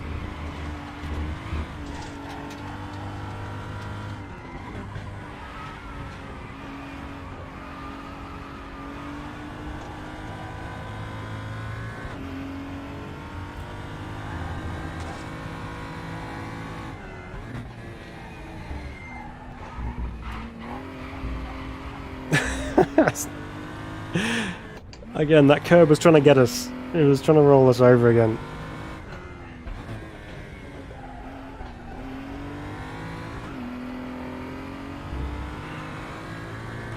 I would say the most important corner on this circuit is that chicane, because, okay, you've got to get through there quickly and without triggering the wrath of the race director, but you've also got to carry that speed to the right-hander, otherwise you're making a loss all the way down that big long straight. So you need to carry the speed through there, otherwise you really do miss out on an awful lot of time on your lap. Some of these other corners are very much transient corners whereby you have to get through them to get to the next one. Still going to get through them quickly, but it's not so important as trying to get the exit off the next one.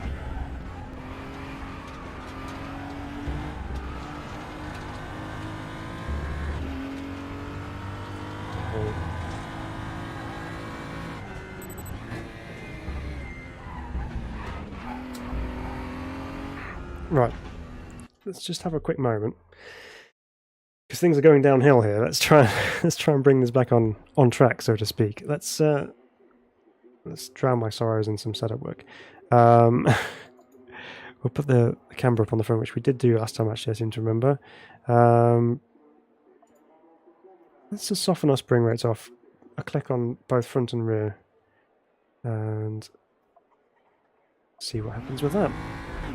And it's already quite softly sprung anyway, it's kind of bouncy, especially when it hits the curves, but let's see if we can just soften the blows ever so slightly a bit more and just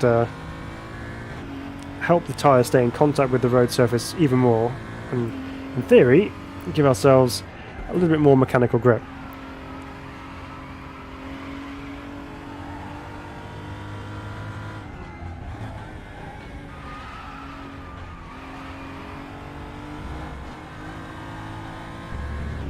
Rather than bouncing around all over the place. And even though that was a fairly average first sector, we're still not far off where we were. Oh, hello. Through there. All of a sudden. Feels an awful lot better. Why didn't we do that sooner? But proof is going to be in the pudding at the bottom of the straight here as to what the split time is going to be.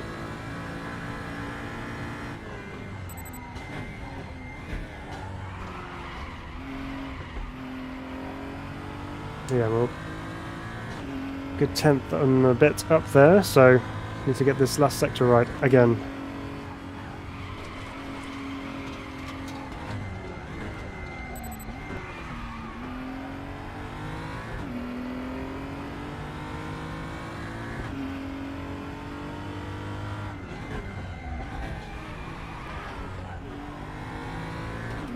Didn't feel too bad, so let's see what the timing says.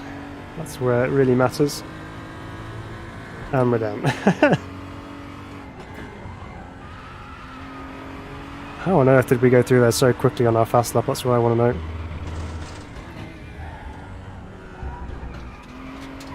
Oh, Phil. Keep those wheels on the tarmac.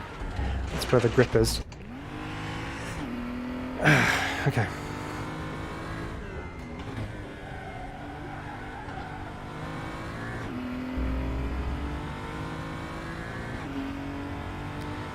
Right.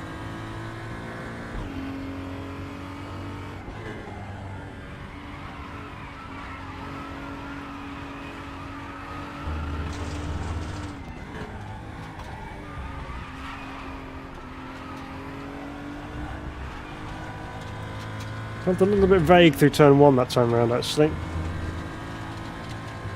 Like it wouldn't want to go in.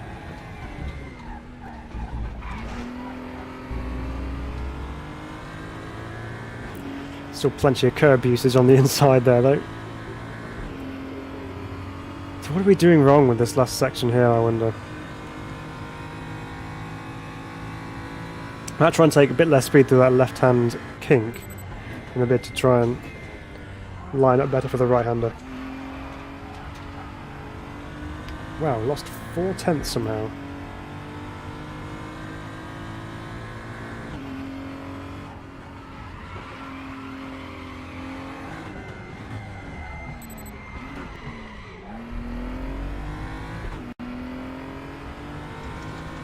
Almost came to a complete standstill then into the right-hander.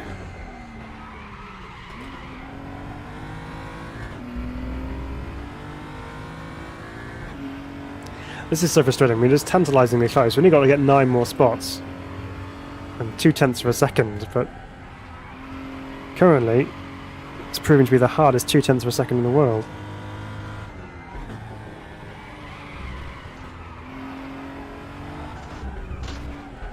Is when you do stuff like that. Right, okay. Let's go back in here again. Let's put the spring rates back up. Anti-roll bars, let's mess around with those a little bit. Soften those off. And go again. See what changes that gives us.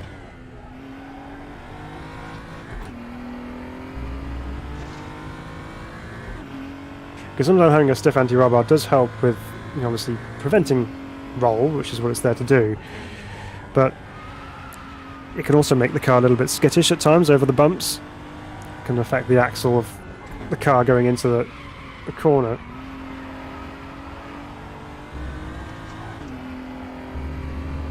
So if we soften off the anti-roll bars, we gain almost 1/10.5 through the first section, apparently.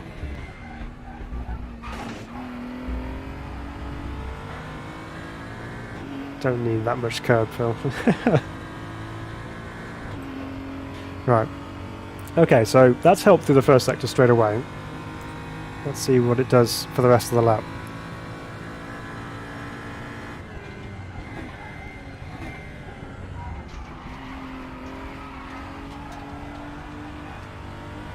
Yeah, I'm not surprised we lost time with that huge curb strike onto the back straight, but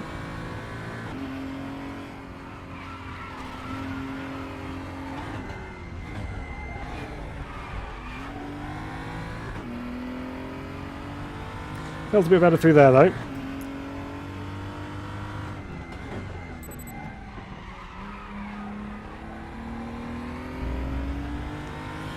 Let's see what the timing says. We're a 10th up and then we're a 10th down. We did gain some back, but we're still down overall.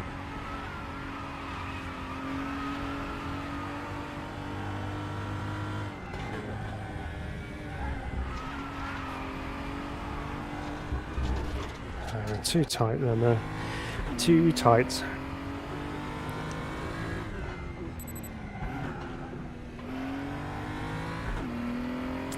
Okay, this time we're going to do it.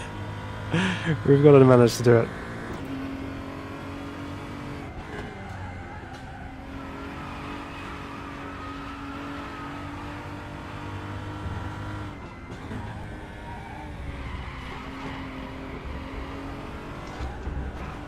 Again, just because there's grip there doesn't mean you need to use it.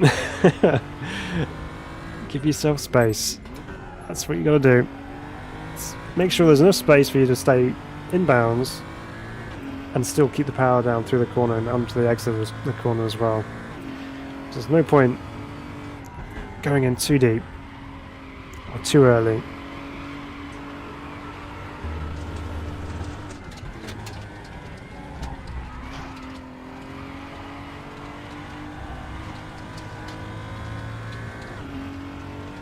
Yeah, understandably down after that wide entrance to turn 1. Now taking too much speed through turn 1. Oh, through that chicane now. Oh man, we can do this. We gotta do this. We still have time. We still have time. We can do this. Right. What else can we play with? Let's actually give ourselves a bit more. Let's camber. Can't do right height, can I? Slow rebound.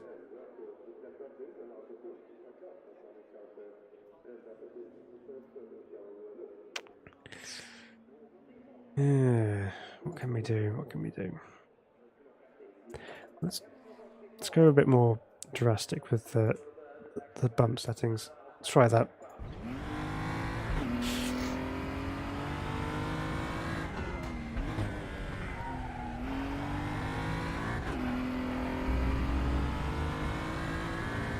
Not much you can change. Excuse me, on the BMW 235, as it's kind of quite a controlled spec class in real life as well.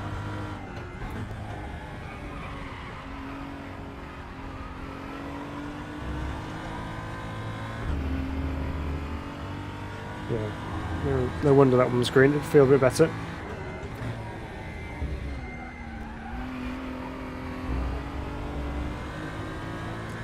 There we go. Take a little bit more speed off going for the right-hander there, and that seems to help because I could actually get it stopped and then apply the power sooner, so I can actually get moving down the straight rather than waiting to get back on the power because I'm too busy bouncing after hitting the curb.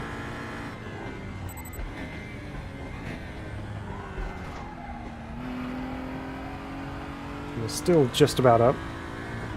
Not much.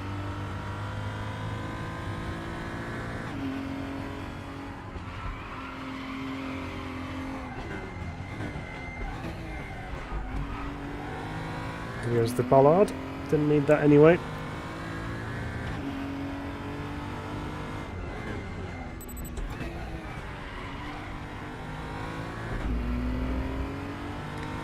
Okay, can we have made that a little bit better?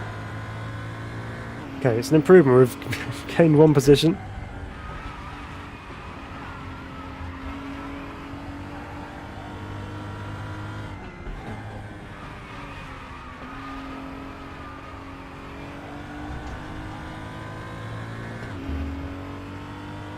It's a nice improvement. First section. Oh wow. Wow, so much nicer through there.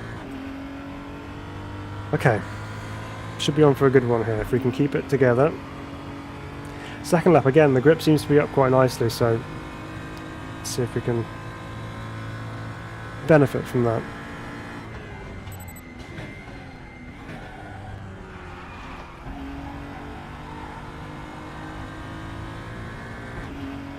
Okay, got to run through there.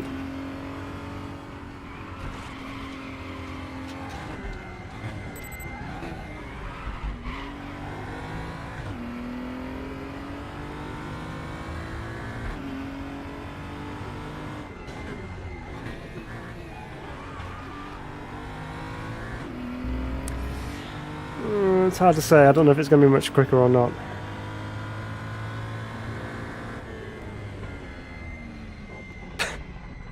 I guess it was. 3/10 all of a sudden picked up in that last sector. That's probably that better line through the long right-hander at the end of the long straight, because up until now I've been taking quite a tight line into there, and I was just taking a little bit wider and then I could keep the power down the exit. That probably really helped. So there we go, P36 we've ended up in that after all that.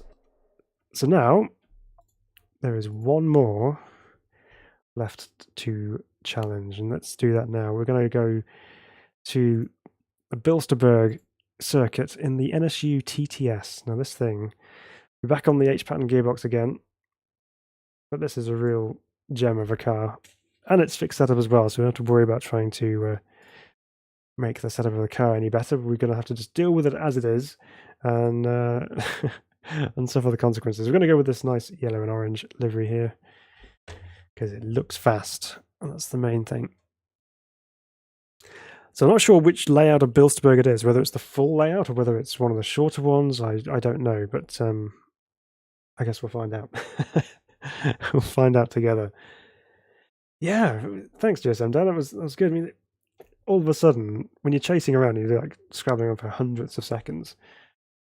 Then all of a sudden 3/10 appears. It's just like, oh, okay, why didn't you do that the first time? Right, okay, so does it actually tell me which layout it is? No. The fact that we're starting here suggests it's not going to be the full layout, because this is not normally where the start line would be, so it's probably going to be one of the shorter ones. So for the time being, we'll just cruise around.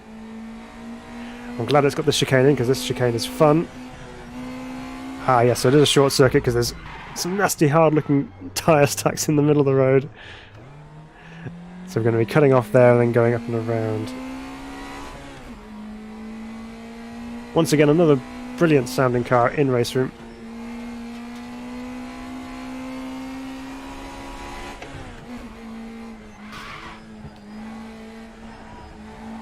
And then we have this little roller coaster here, so we're going to go up over the top of the hill and then on the brakes again.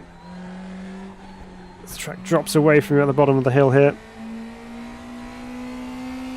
We climb this two-stage mountain in front of us. Looks even bigger in the NSU. And then up and over the line. So,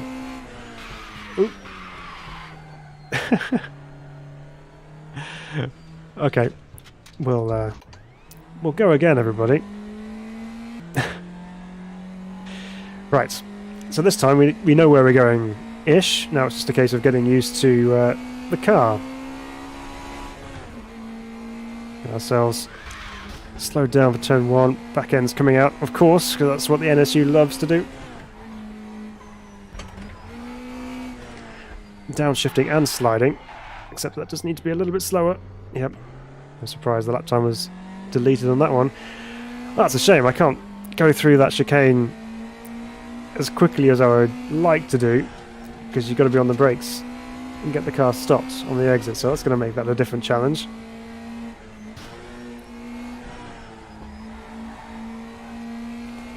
I do love this little thing. It's very pointy on its direction changes. It's I think it's necessary of it being so light. when you turn it in, it just kind of changes direction. It just bounces and skips around over the road, and it's just such a fun car to try and control. Right, this time.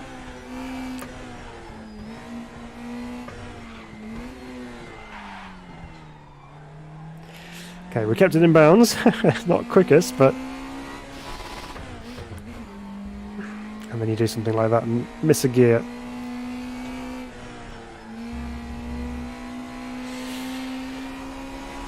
Well, I think I did say early on in the stream that Bilster Berg is a very challenging circuit, and even in its short format like this, equally so.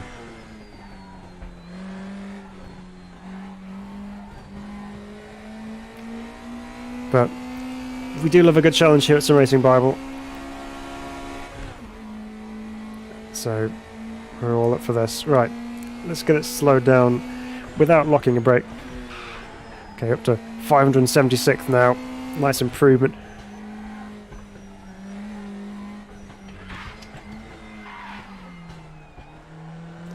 Okay, a little bit better through there that time. Still a little bit undecided as to where to brake and how much speed to take through. Oh, Phil. What are you turning in there for?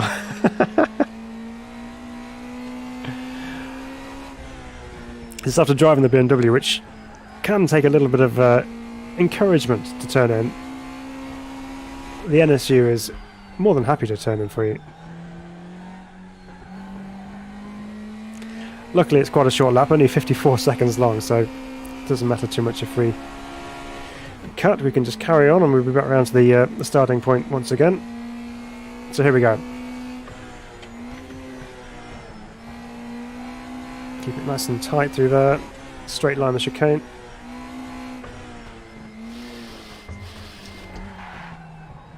Gearbox hates me. It will do after this. Oh, Phil. Come on. You can do better than this. There's a gearbox down here somewhere. And all you have to do is engage each one using the clutch. And then it'll be all fine.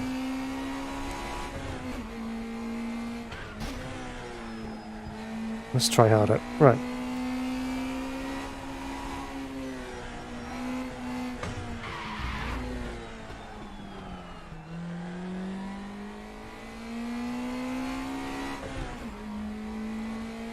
There you go, nice 7/10 increase in pace through that sector.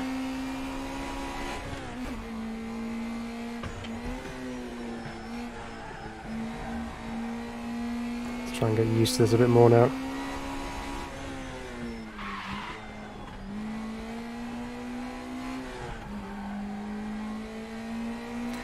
I'm sure I just saw a flash at 1.9 seconds, which is quite a big difference. But then we are a long way down the times at this point.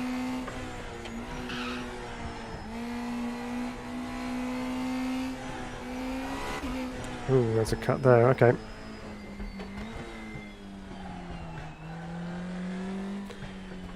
Right, so 277. More work to do.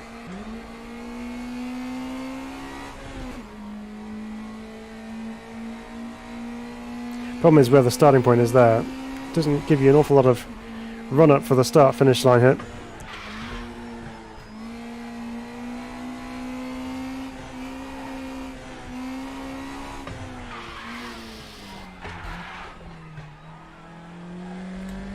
Frenzy on the pedals at the moment, just trying to find any kind of input that works.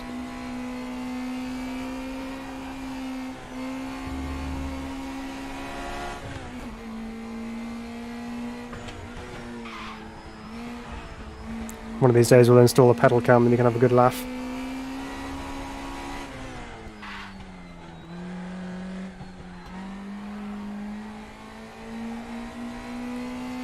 Yeah, I think second gear through there is probably better.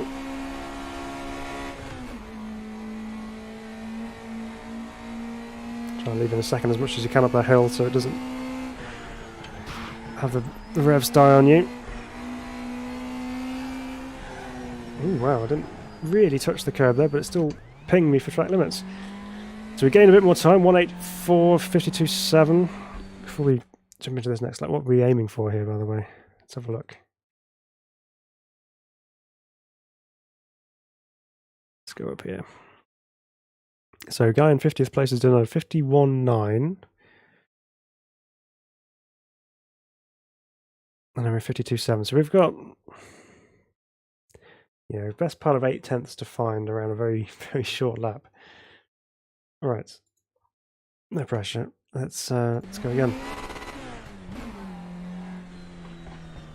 Right, we'll restart that and then we'll give ourselves a chance.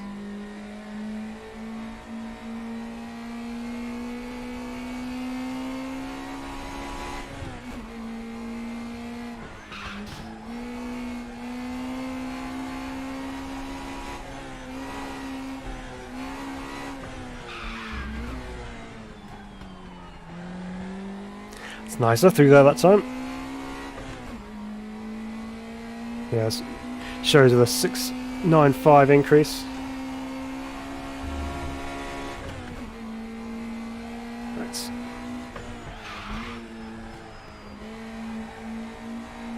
Try and carry the speed as much as possible through the section.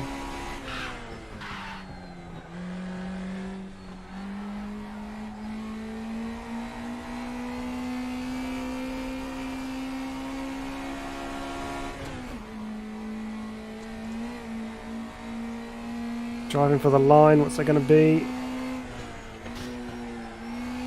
Okay, we're at P69 now.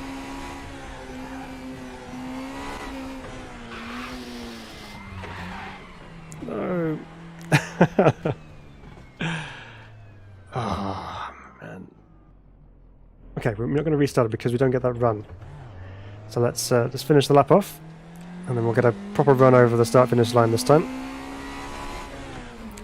If you don't quite get that shift going into that hairpin left, it just drags you in and over the corner and you just don't have a chance of getting it back in there. So really important to get that shift right down to first.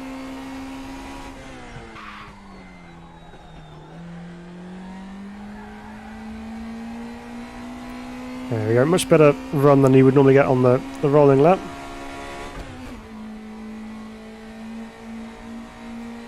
Okay, let's do this.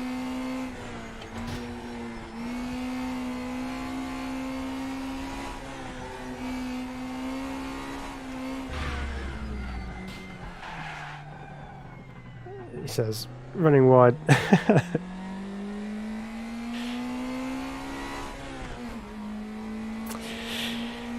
Tricky corner, that one.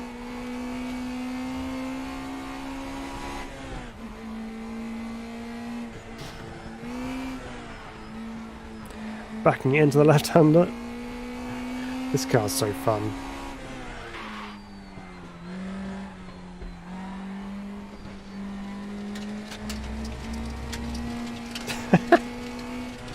When you're trying so desperately to get that run up the hill, but you just run wide and then just lose all of it.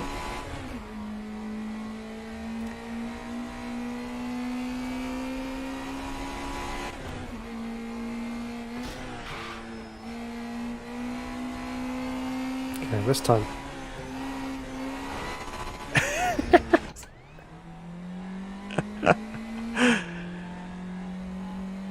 I knew I was trying to make up for time there anyway, so I thought, well, I was out of position going through there, so let's try and straighten it up. And yeah, Sausage Curb did their thing. Oh, fell. Okay, come on. Let's just...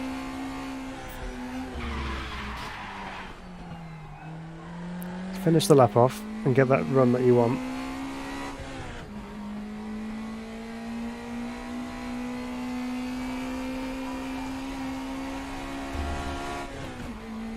So you can take that flat out through there.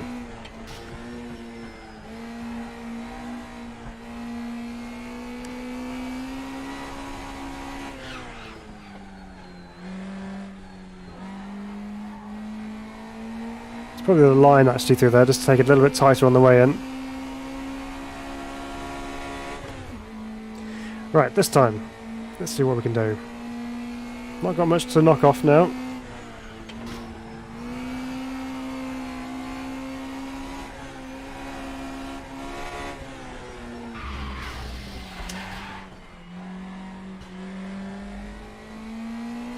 Okay, we're through, but okay, we're 0.032 down.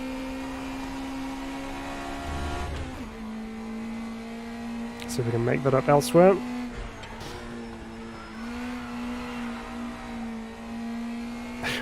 Big slide.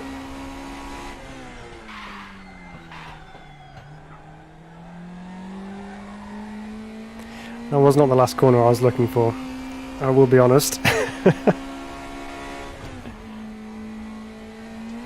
But it's a completed lap in the books, that's the main thing.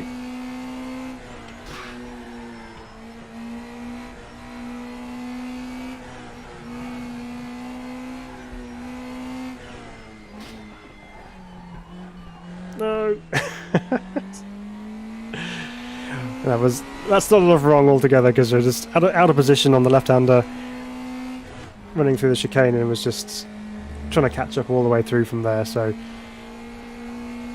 always coming more and more unstuck as the as the lap went on.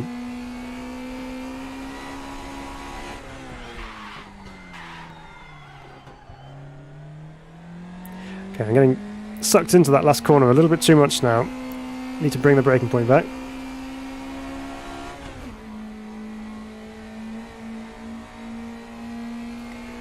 Okay, nice and easy through here.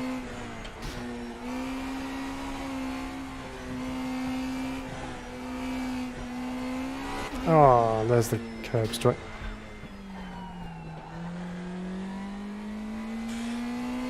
Really got to thread it through there quite nicely, because a millimetre too far onto that curb will just cause you to have an off track.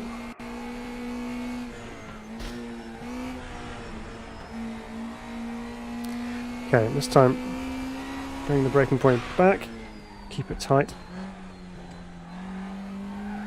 Yeah, that's much nicer through there. Let's do that next time. If of course we manage to get there next time. But we've got to get this first sector sorted out now. Let's try that.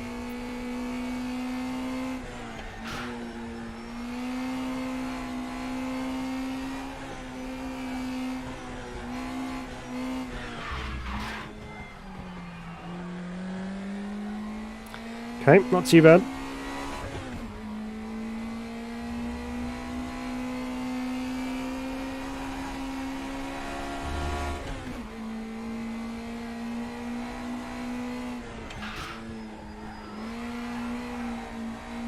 Okay, get your braking point earlier on.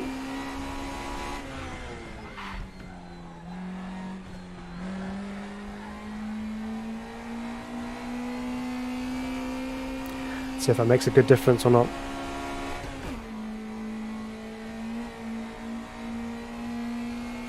Have we done it?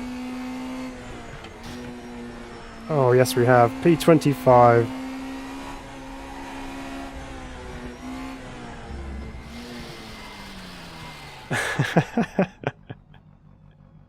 Oh, there we go. Well, we raised the bar from top 100 to top 50, and to be honest, I wasn't overly confident that it was capable of doing that.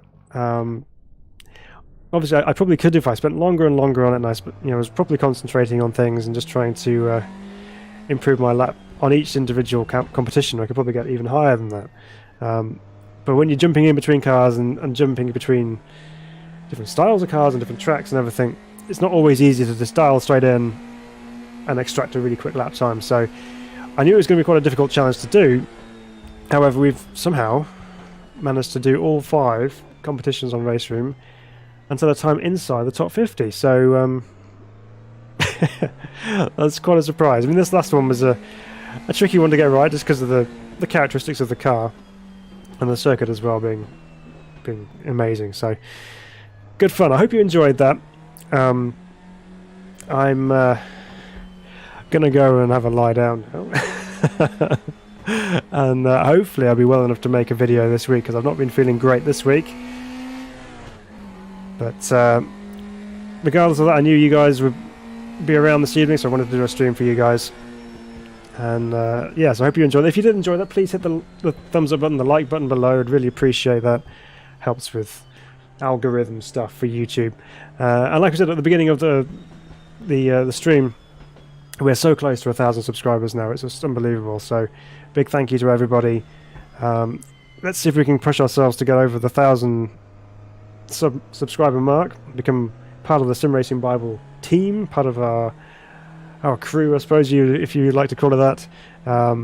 But this is a community here. It's a safe place where everyone can come and talk about sim racing and anything they like in sim racing, things they don't like in sim racing, and we can all share this passion that we have for sim racing together. So if you know someone who might want to come and join us in our journey, please do share a video with them that you particularly like, or a stream that you particularly like as well, and it'd be great to have them with us as well. However, we will do our very best to get a video out for you guys this coming week. I have some things in the old noggin planned. This needs to be recorded and done, but we'll get those out to you guys as soon as possible. So big thank you to everyone who's been on tonight. Thanks for watching, guys. Really appreciate all of you, and I hope you have a wonderful rest of your weekend. And until the next time, we will see you very, very soon.